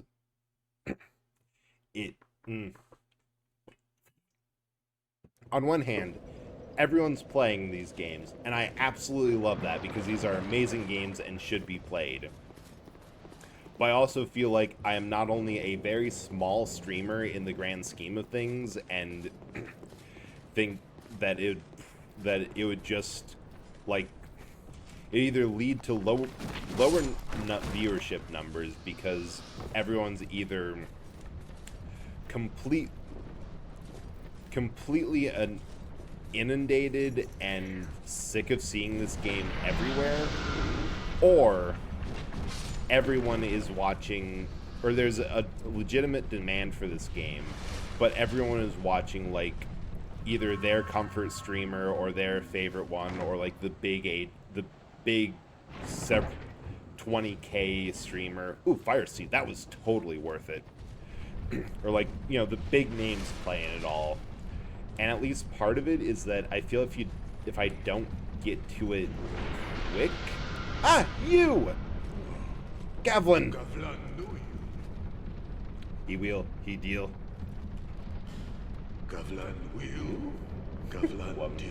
Sexual still feels like one you rarely see in games, especially since current RPG trends is party members being player sexual.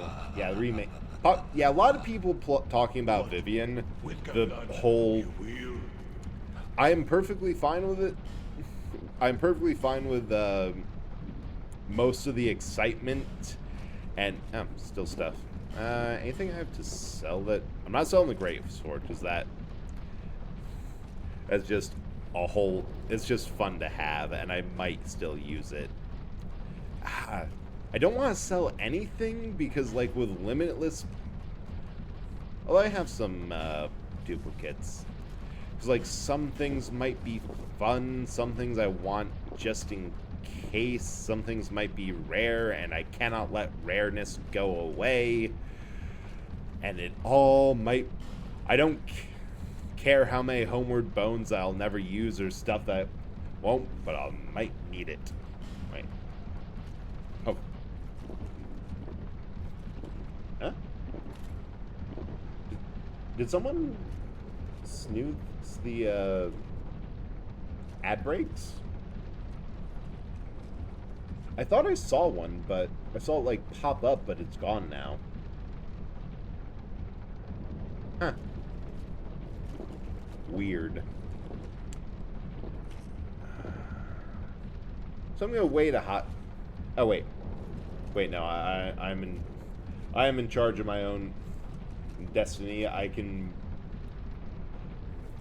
just cause ads to appear. We're gonna take an ad break. Oh, I thought it was only for me, didn't I? Oh! Oh, that's it.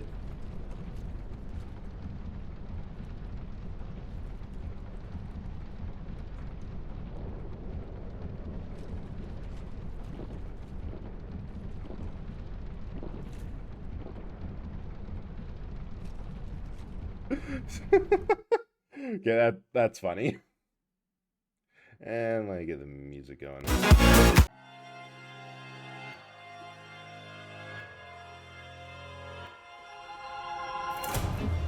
Before I go, there is one thing I'd like. Do you have a recent case? A case, say, in the last year or two that might be of interest? I'll make the feature story along with the article. Something a little, you know, with a lot of excitement. You know how it's are. Well, this dance hall racket might interest you. Dance hall racket. Long story. If you've got the time, I can... Well, I've got the time. Can I hear the story? Helen, bring me in the dance hall racket.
Alright, and should be back. But yeah, no, the ad pause thing is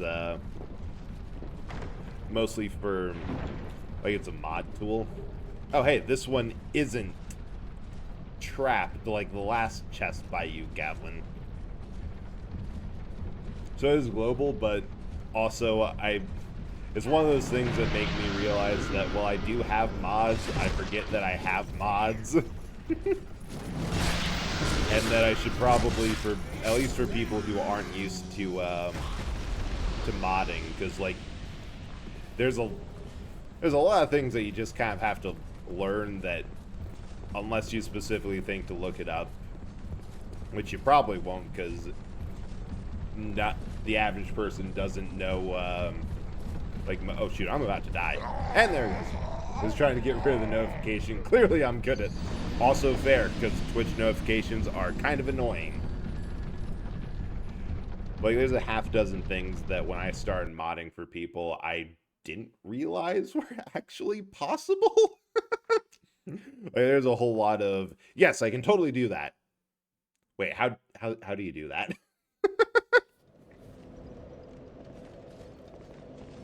especially paired with my strategy of modding, of getting mods as, yeah, you seem trustworthy. Congratulations, you're deputized. There's a mod chat in my server for like coordinating like anything that I need mods for. The most it's been used is a bunch of people freaking out that they suddenly have access to the mod channels. And me just saying, don't worry about it.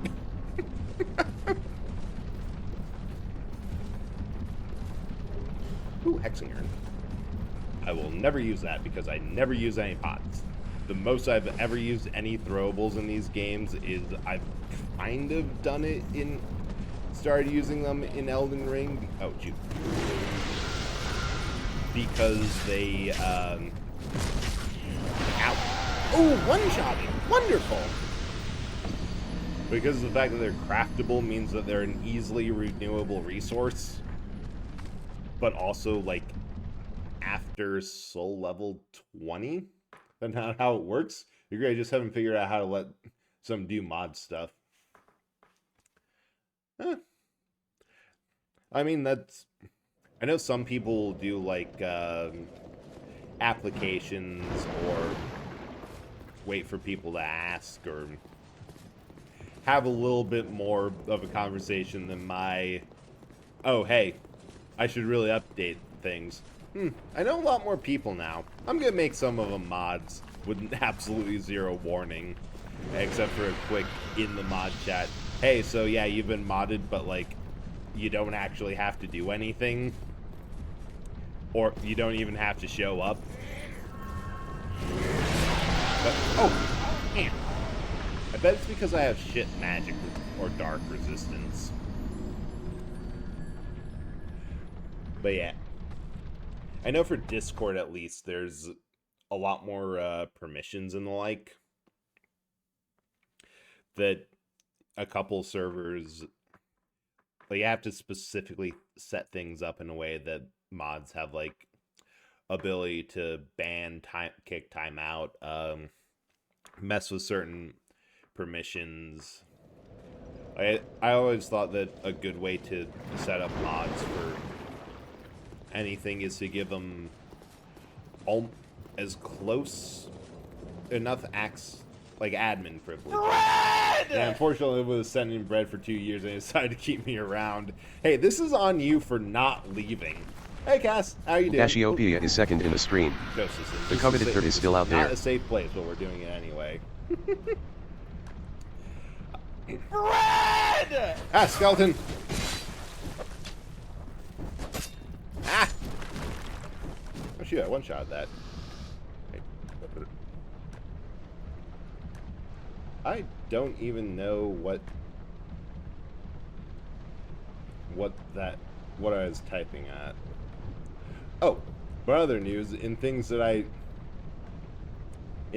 figured out how to do. I got this a while ago and I figured out why it wasn't working. I had accidentally left it in his folder, and that VTube Studio leaves it as a GIF.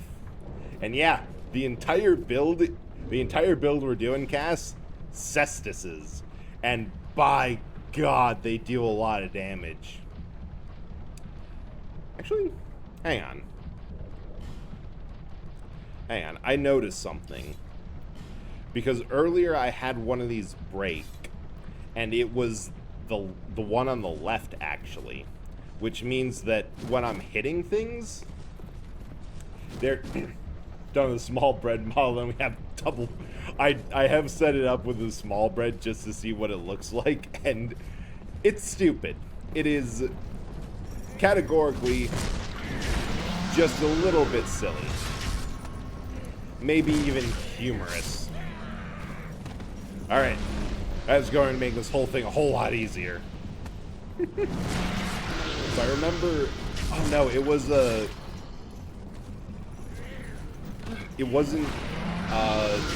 that one I got because I'm like, this is just funny, and I think it would be funny to put on a bread roll. But I got like a gift tuber, like is a pay to use PNG tuber that I was drunk when I bought it. I'm like, oh, that's perfect, and then didn't remember I got it made bread. Keep adding mitosis and breadception. I've been wanting to set up on my bot because I have it hooked up to VTube Studio. I've been kind of wanting to set it up so that it it somewhat automatically does the mitosis. Like it kind of clusters them in the bottom left corner. But then I got to thinking more and more about it, and yeah, had a little bit of parallelization of I could do a lot of things. I could set things up. There's like whole item scenes and shit that I could put on hotkeys in VTube Studio. I could do a ton of stuff that I ended up not doing anything because of decision parallelization. Like so much stuff that I want to do that I keep on thinking that would be genius. I don't know how to do it, or that requires additional resources. There's a thing there, but I think it's like completely invisible unless I have a torch.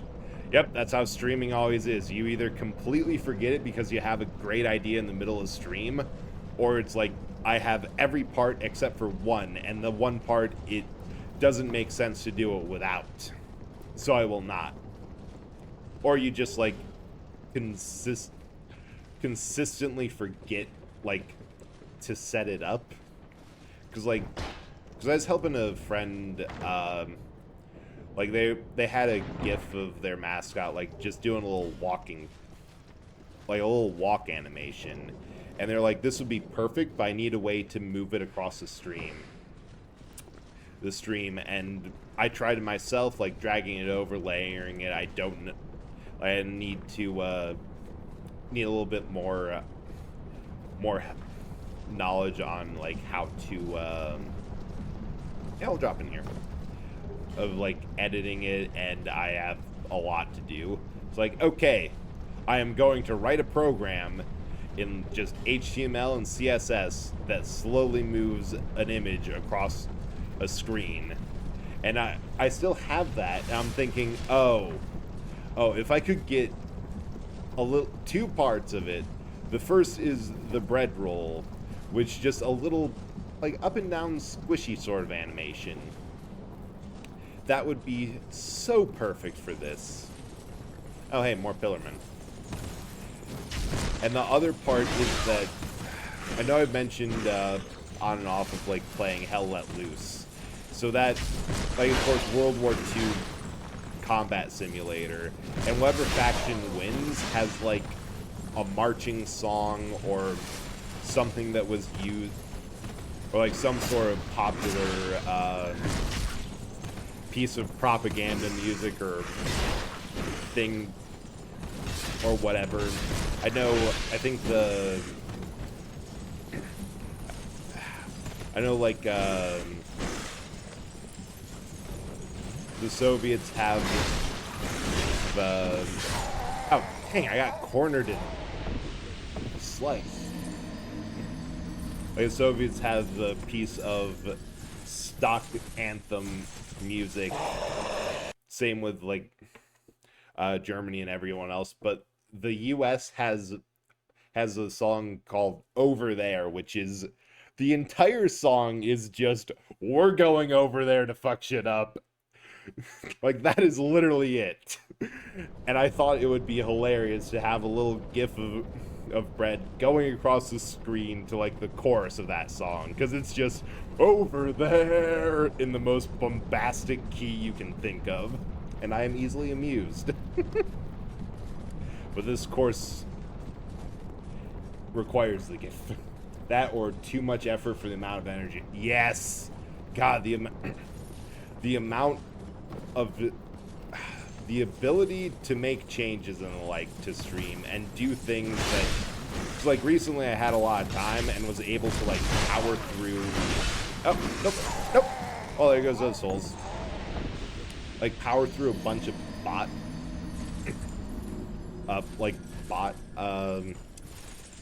improvements, because like like, you can't see it because I don't share my desktop, but this and it has some, like, I think it has some paths that would dox me or something, maybe. But my bot started as just something I run in the command line. Now there's a little bit of actual UI that I can start and stop it, along with a host of other features, like TTS is slightly different, a lot more commands. There's, which I completely forget to put into the stream title to remind people. But, like, there's the escape command of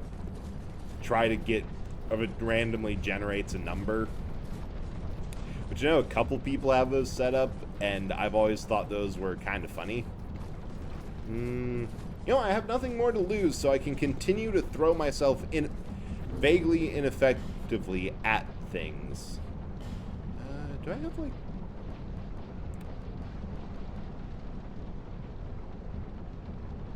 Wait a second. I forgot something. I just flat out passed right by a piece of equipment and did not get it in the slightest. Dang it.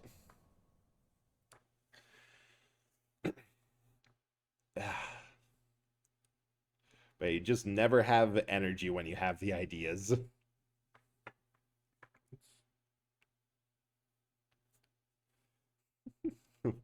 7 eggs, they found themselves absolutely nowhere. Move! Because I'm like, wait, at this point, I have gone past where... I've gone past where a specific ring is, and I know it... At least I thought so? Like, I thought you get the bracing knuckle ring somewhere around here? Am I mistaken? Am I blind? Am I dumb? Well, I know I'm dumb.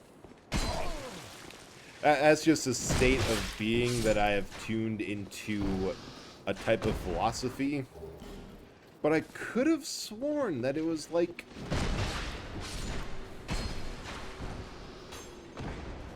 it was like nearby here. Or maybe I'm thinking of like a hidden treasure somewhat nearby. Like, this is what I was talking about, of how I am just awful with these games because I hoard so much shit.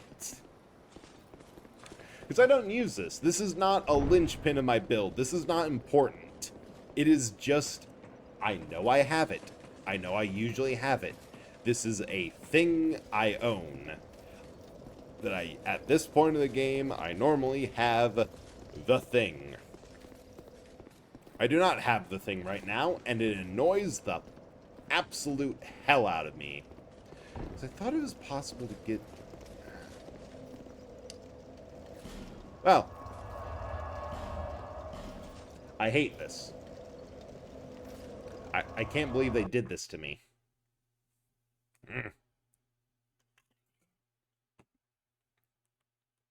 How dare.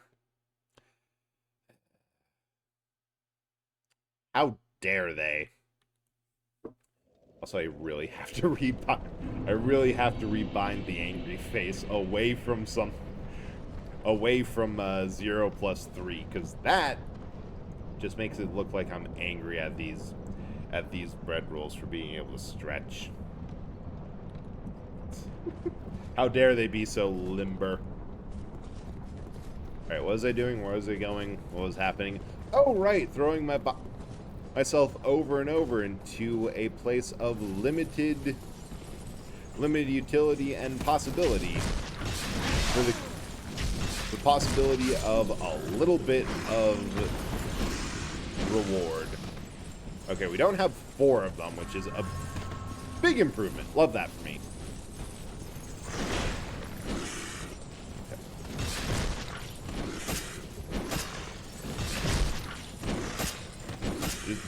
I guess just whittle them down?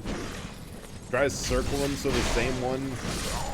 Ah! I got too greedy. I'm like, I can definitely get 2 hits on this guy before they come back.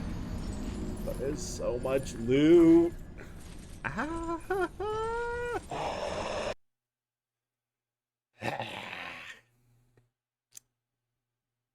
Can't believe this.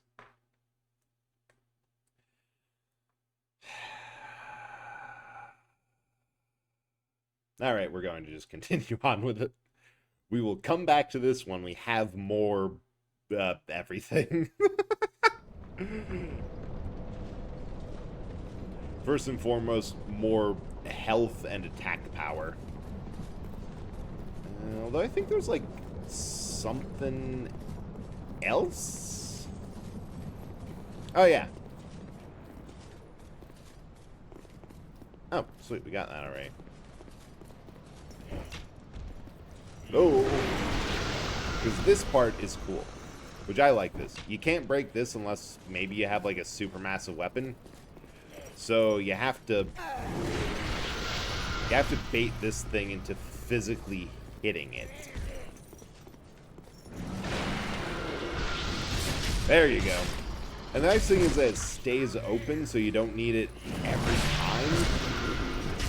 But I remember kind of panicking against this thing at one point, and then after it's gone and inspecting it, I'm like, wait, how do you open this?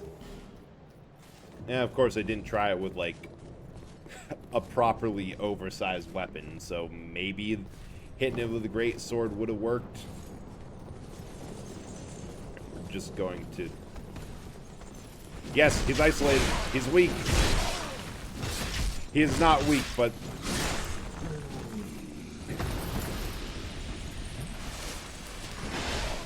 Ow. I should also probably try, like, you know, splitting them up. Or going up here where it's one at a time. You can rope and dope them. Wait. This is going to be it. We're going to deal with 2 of them. 2, it's easy to kite. 3 and beyond, that's when I'm just asking for it. And, oh, that's an anti-poison thing. That's actually quite useful.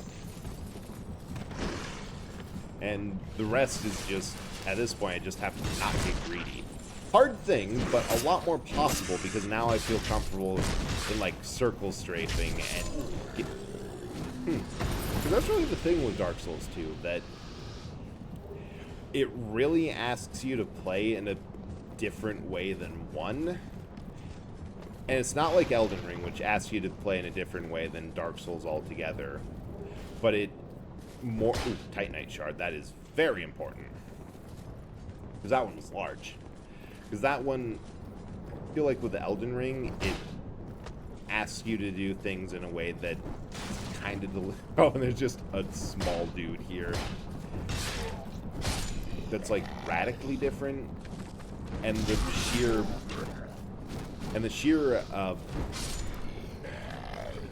quickness and aggression of most enemies is wild. Here, it feels like you just have to... If you know how to fight a couple enemies, the challenge is more, do you know how to fight them when they come in multiples? Like, do you know how to fight 3 or 4 of them at once? And that involves playing a lot different ways. Because I noticed that when I was playing Elden Ring a hot second ago, that I would... Wait, I saw your crystal gecko. No! And he's gone. I ain't getting him. But it asks you to play in a way that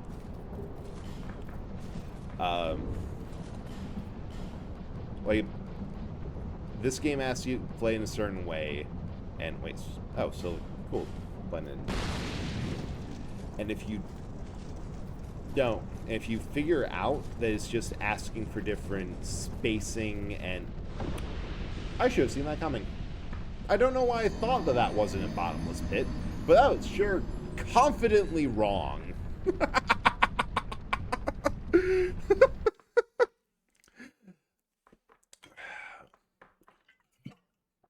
But it's little things, like using the environment to kite around a big group of enemies, waiting for an enemy to hit before you use your Estus Flask, which I feel is a valuable skill in Elden Ring too, but with the sheer speed, because enemies just don't stay. Okay, I'm going to go back for the 5,000 souls. I don't care if it's a lost cause, and the fact that everyone revives. I am running for it and full send. That ain't it. This is it. Run! And screw you, lizard. Ah! I still don't have any downwards range. Ah. Wait a sec. Nah. I'll wait. I think the ring... I like the rings I have for now. But onto the actual dungeon. Something I didn't think we'd get to. Ow. That's a lot of hammer you have there, sir. And I have somehow stopped dual-wielding this. Yeah.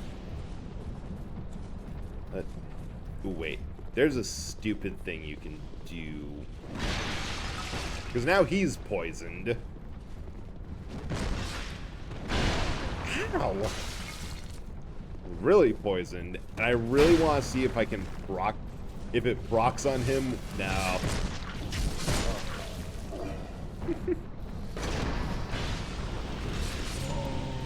Alright. Alright, that convinces me. It's time to go back, and I have enough to level up the other Cestus, and I'm pretty sure just the slight bump to my DPS, or to the scaling, is going to be enough to make everything here a whole lot easier. Or at least for sanity's sake, which is always nice. Alright, back to Majula for the... I don't know. I feel like Dark Souls 1 really had something with the fact that you could just level up and do a lot of upgrades on your own. Which is probably exactly why that ability does not return in any other Dark Souls game until like Elden Ring, which is necessary because of the size of the world. Because if there's one thing Soulsborne fans love, it's hating on quality of life. Oh wait, I should start with the gear upgrades. Those can get expensive. Of course. Yeah, I could wait for a third, but I think getting like consistent stat scaling, because I should check beforehand, because now I'm curious, but both of them being 176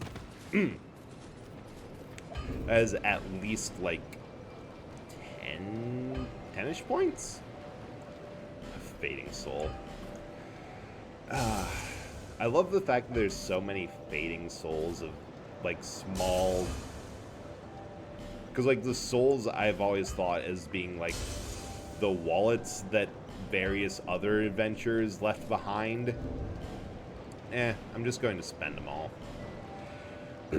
And the fact, and any of them that were like fading or small are people who only were able to accumulate a few and left, like, were not great heroes. So when you see a whole lot of them in one location of the game, that's like visual, a quick little shorthand of there was just a lot of death, and some people were able to grab a handful of souls off of others.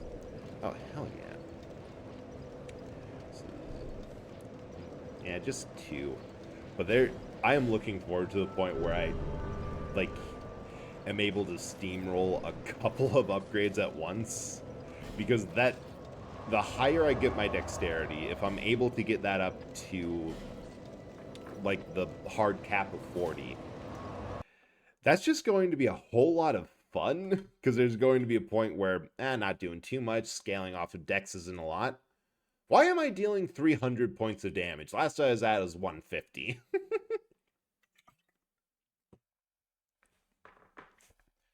Washing pole.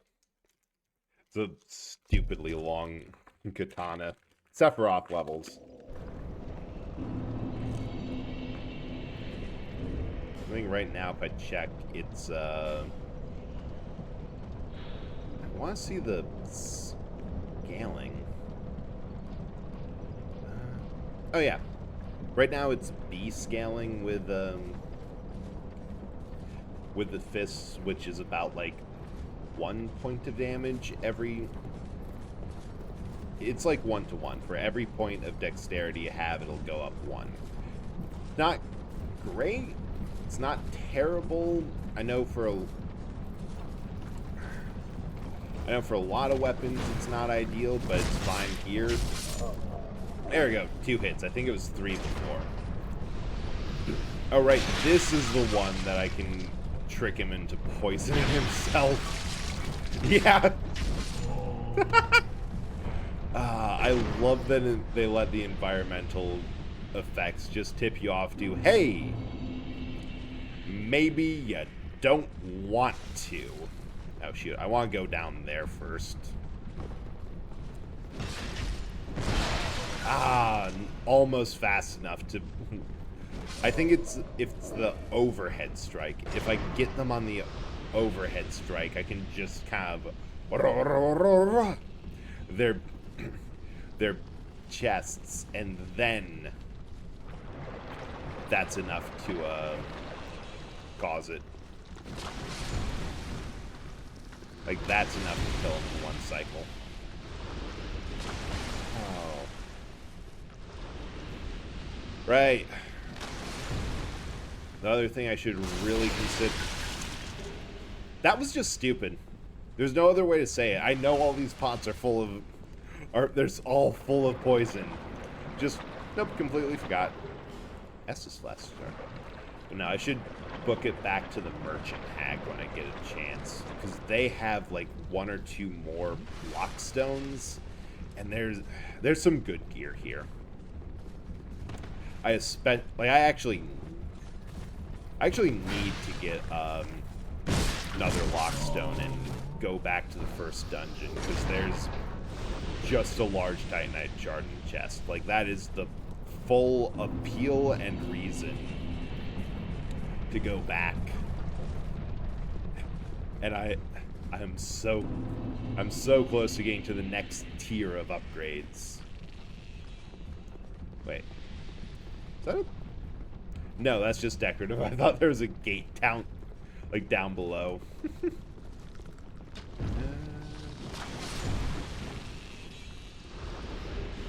Now, I think another thing, because I know we were talking earlier, like, oh yeah, adaptability. That was the stat that people really didn't like about this. The other thing is level design, because Earthen Peak gets stupid, and it's not oh, hello. How did I survive that? Oh, another one. Another one. Can we please do this anywhere else? Thank you. I should also trade in all the smooth and silky stones for shit. I think... oh, dang it. I think another reward for those stones is upgrade materials. Which I should get. I should be prioritizing. I should have a little list that I can reference and see, did I miss any? Not because it's, like, important or anything. I just like number go big. This is just for my own self-satisfaction. Oh, hello. Ow. I dodged that.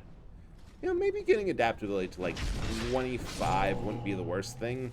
And test. Alright, you're clear. Nope, not clear.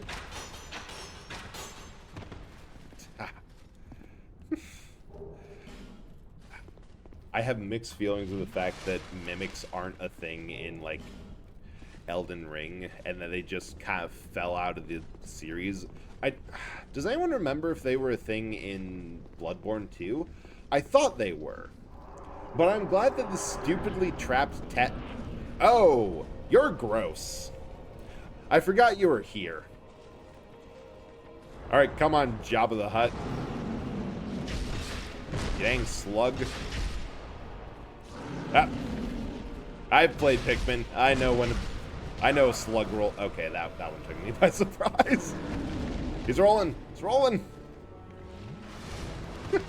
Wait, can I just lock him into rolling? Just hit his slug tail.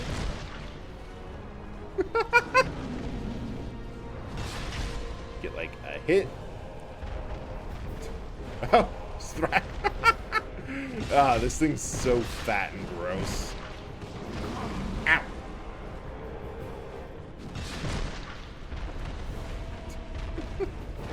And it has a special attack will bite you and like chew on you a bit, and that it's probably one of the most devious attacks for one of the simplest bosses. All it does, it unequips whatever. Wait. Oh, I was going to say there's no way I can just climb these stairs to whatever. It just unequips whatever you have on. Like weapons, armors, makes you completely naked. And I remember it got me once, and the sheer panic I felt of, wait, no. Where's my stuff? Where's my stuff? I am not good enough to deal with this barehanded, and quickly trying to get everything into order. That was kind of hilarious. All right. Let's go deal with item replacement.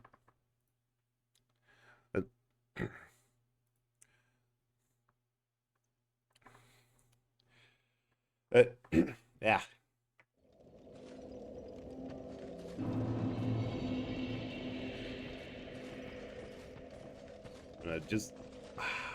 I love bosses that have like a quirk and a little fuck you like that, more than ones that have anything like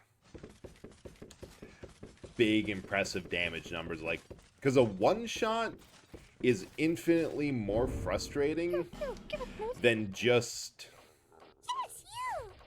ooh, a regular size one. Believe one.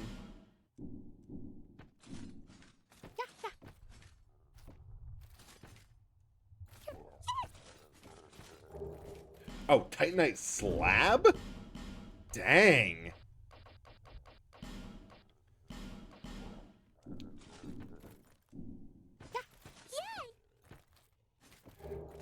Magic stone? What? What is even that? I think it's like an upgrade material? Yes, you! Give us Silky! A chunk slab. So this is like, what, +3, and then the big shards is like +5 or 6. And this goes, yeah, this is to 9, and this is, I have a bunch of stuff. Ah, yeah, imbuement stone. A bunch of stuff that'll get me all the way to the end. I do not have the middle stuff.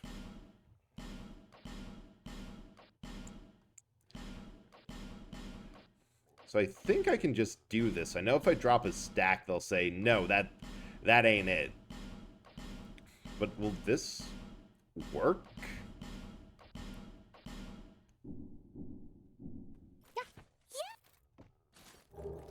Soul of the Lost Undead. Bolt Stone. Shoot, that actually works. Bleed Stone. Fire Drake Stone. Fire Drake Stone. Another one. Ah. Oh, that was kind of useless. I got a ton of upgrade stones, which would be great, but none of them are actually good. And like, the whole point of using cestices is that they have amazing scaling. Like, they are a quality weapon. Majula for, like, an upgrade or two. That for doing no input, no specialty upgrades, nothing at all. They're just good. If you have, like, up for 80 points of love in strength and dexterity combined. But the problem with, like, I know fire, lightning, all that, it, like, part of the gimmick, I think with fire especially. Here, to see luck. Oh, right, I forgot I grabbed one of these. Is that it completely removes stat scaling. It's, like, really good for early game, or if you have a bunch of other focus and your physical stats of strength and dexterity are like, you can lift your Oh, your your mother's still proud. Let's see, I kind of want the falling damage one because it's useful, but I also want to go around to, like, all the other merchants and see if they have anything a little bit more useful, like upgrade stone that I can use, or Ferrous Lockstones, because there's, like, a couple places right now, and I'm kind of just taking this as a moment to clean up. But it would be real. Yeah, no, he only has basic ones. And I'm not quite in the armor that I usually like to use. Oh, hey. I'm here. You even were kind. The only thing. You kind of look good in that get-up. Reinforce the basic fire scene.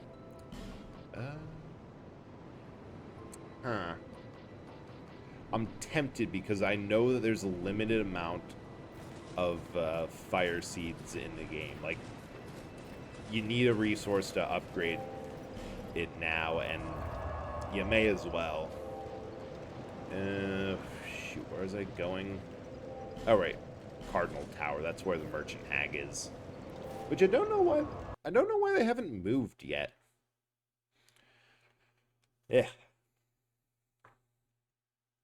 Probably a couple. There's probably, like, a little bit of cackling I have to sit through first.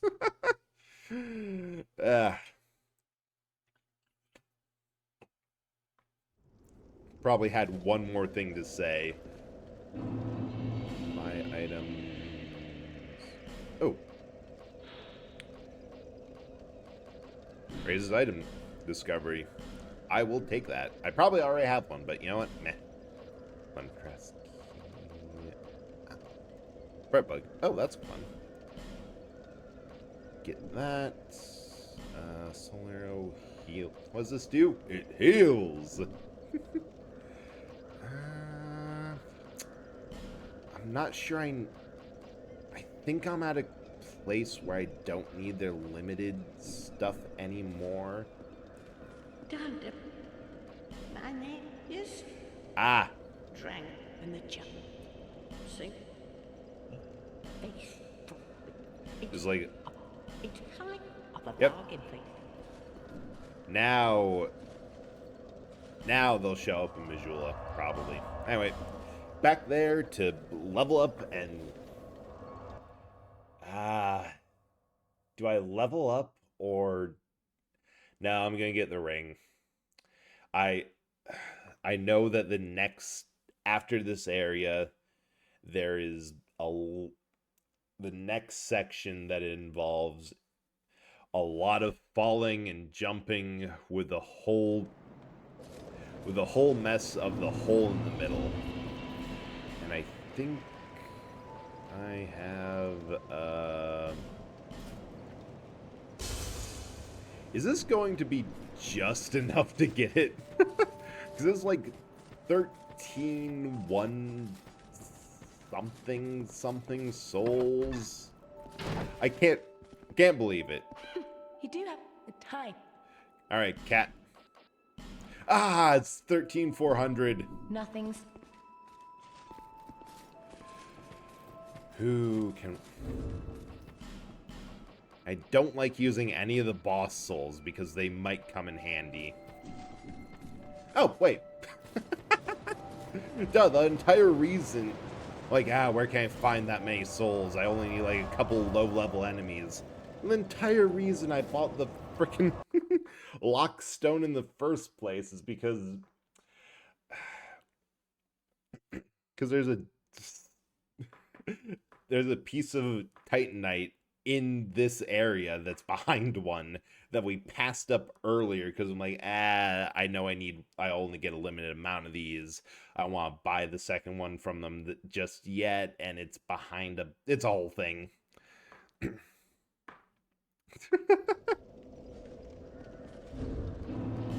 Alright, I was also going to swap this out for the Southern Ritual Band. Rest of Bonfire, attune spells. I have a single one. Soul Speed. Emit Force. The Emit Force is a lot of fun, but God, that requires a lot. The fun thing with Pyromancy is that it requires absolutely nothing. Magic Mace. But, and the whole reason I usually go for Combustion... Wait, no. Wrong one. I'm like, I think I should put it here, but then my muscle memory said, no, put it up here. Is for the sole reason of... Oh, wait, not Combustion. This is the wrong one. 2 spells... Fireball! Is for one reason and one reason only. I missed... I was trying to... Is that there's a couple of things that having a ranged option to deal with is not... It doesn't quite feel... It's not, like, necessary. I've gone through on my other save file for this same build. Like, I've done the same... I've done all this with just punching. But being able to, like, throw a fireball and get someone's attention... Like, I could easily use throwing knives, but the problem is that fireballs...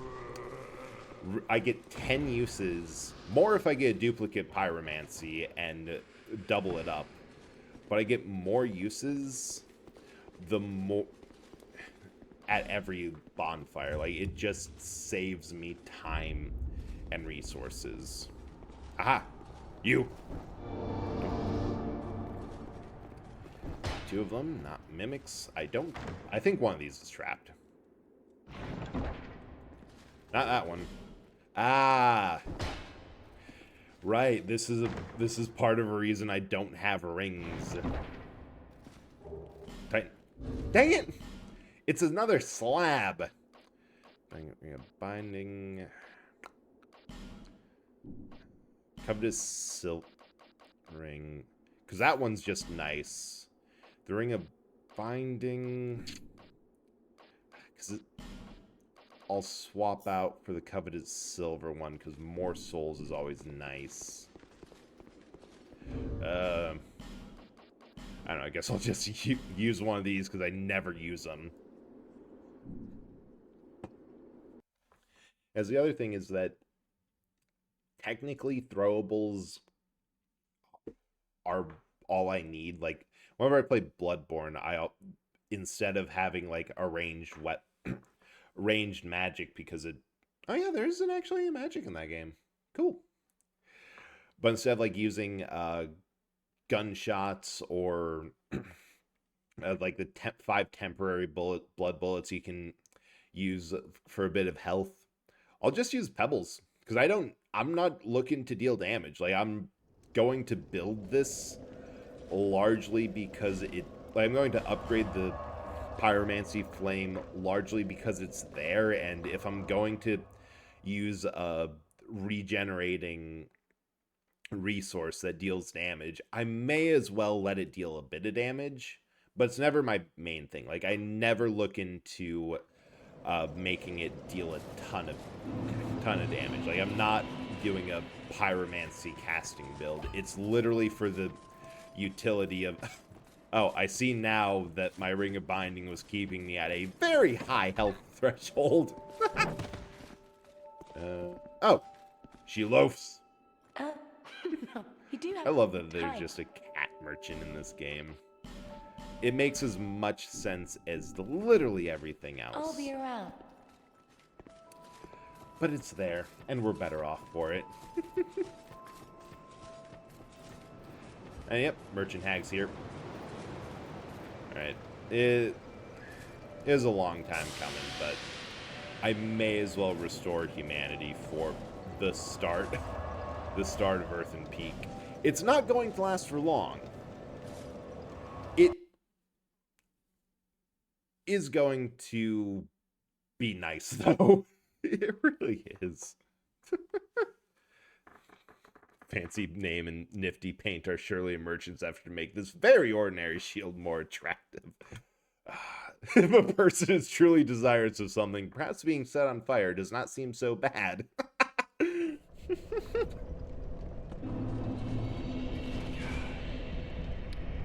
I absolutely adore the fact that this game is a little bit self-aware. Like, yes, it's a very dark and serious game, but I also love the headless mannequins, and the fact that you can get their entire armor set from just regular drops. From, like, just by fighting them enough, you'll get drops, and then they'll get drops for the pants, the gloves, the shirt. Not the headgear. You have to find that in a separate place that then shares the information that, yeah, the Mad Queen who created them, like, got mad at them looking at her and decided these things having heads is a huge problem. I'm going to cut them all off. We were so close to have my favorite thing is grabbing a backstab at an angle that throws them off. It never fails to make me laugh. Oh, well, that's problem solved.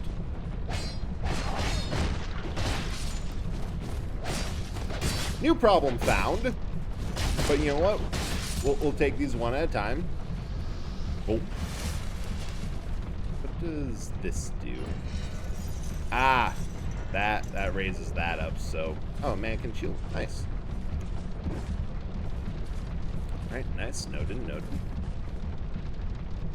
And then... there's a lot of just kind of stupid shit that goes on the higher up in the peak you go.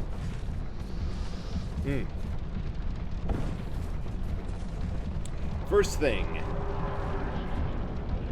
is that there's actually nothing bad here at all. There's just a bonfire. But also, second thing, and this is so dumb. This is why this is a dumb area. Go up here, climb up, set light to an... I mean, my headcanon, at least, of how I explain how you're able to set light to a steel shaft. The blades are fine. Those are wooden. Is that it's like lubed up with some sort of flammable grease, and it's like just covered in like pine pitch or something.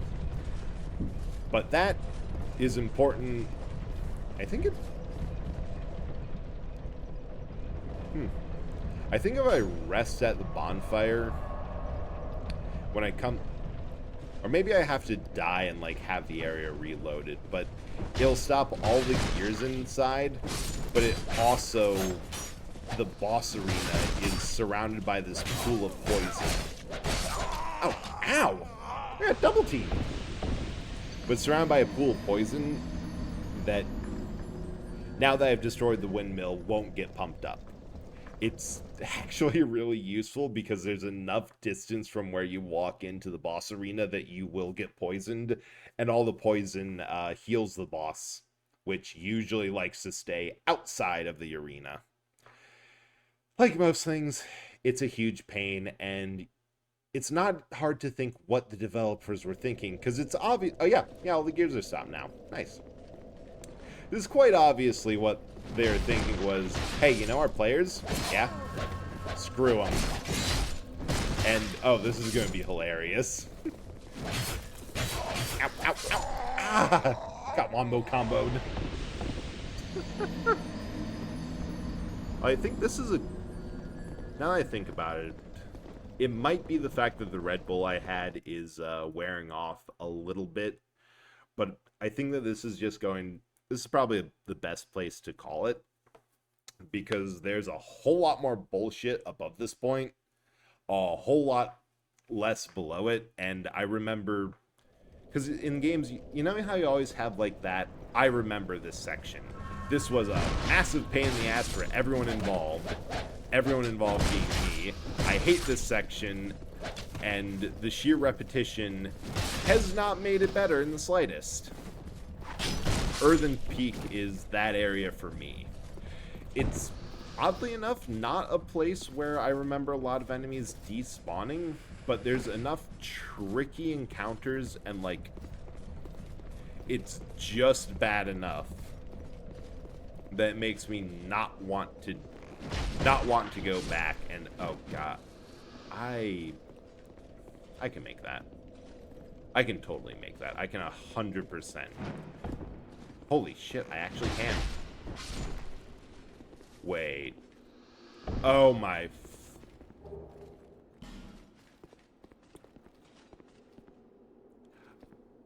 Every time I get the item back here, you know how I do it? Because I don't think I can actually make that jump. I go up all the way to the top, land on that shaft right above my head that connects to, like, that entire line, and then carefully fall down here. And I think the way I get back is either a homeward bone or, yep, jumping off to here. It is, on the whole, I was always jumping a little bit short and didn't realize that it was possible to get there. And wait, I got parried? They can do that? That feels so unfair. How dare? I don't know if I got parried, guard broken, or backstabbed, but that is... I have opinions on that, and it's mostly how dumb was I to not realize. But yeah, I just wanted to grab like the last couple items down there and didn't realize that that was a possibility. Also, hang on. I feel like there's always something I miss here because I'm like, because like, oh yeah, you attack the fence and it breaks. I'm like, who in their right mind would attack that fence? But I think it's one level up, so... Did I say this is a good place to stop and I should be finding someone to raid? Yes. Am I also obsessive compulsive? And there we go. And want to find all these things I forget about? Also, yes. I see you're supposed to see this thing and... Simpson Spice. Because... Is anyone who doesn't realize is... I'm reading too much into it. Oh, hey. Shush. You idiot. Stay quiet. Everyone has such egregious I'm accents. on the run. Don't give me away. On the run?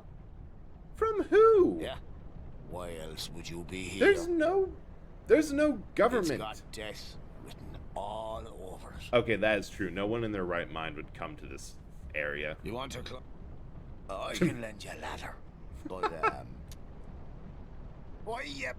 I'm trying to help you, you know? I love this. The fact that... I let you off.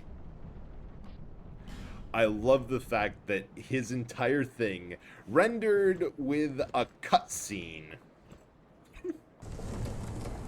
Like one of the few high-quality ones is just...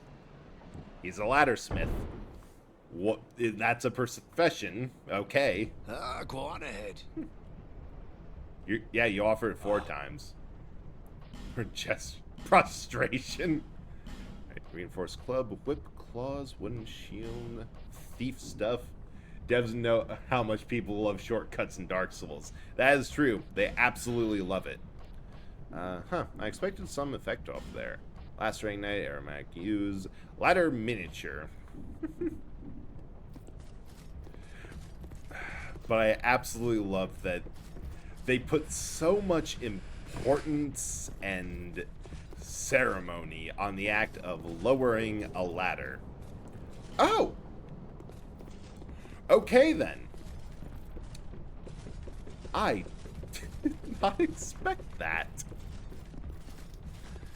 So there's a lockstone down there. That's amazing. Pretty lucky. I don't know what does this do? Absolutely nothing. Why does that exist? Yeah, we love Dark Souls people love making things more complicated than they need to be. So I don't know, it's just, as I was saying, this game is a little bit self-aware to the point where they know, like, yeah, we can totally just put in something silly and nonsensical. Like a laddersmith. That is totally a thing. Everyone knows their local laddersmith. I don't know, it's just nice to see a Souls game that it's not all darkness and seriousness. But yeah, I think that's going to be it for tonight. A lot of fun, made a lot more progress than I expected. And speaking of a Souls-like that does not take itself super seriously, we're going to be rating Tsurushi, a Wandering Slime Alchemist VTuber who is playing another Crab's Treasure, which is just cute. Oh yeah, I will. Thanks for coming by. Hope everyone has a good night too, and thank you for coming by. What day is it today? Thursday? So I won't be live Tuesday because plans came up, but I'll be live probably Thursday. I don't know if I'm going to be doing something Monday instead, but we'll see. We'll see. And yeah, thanks all for coming. I'll definitely be around, and yeah, bye.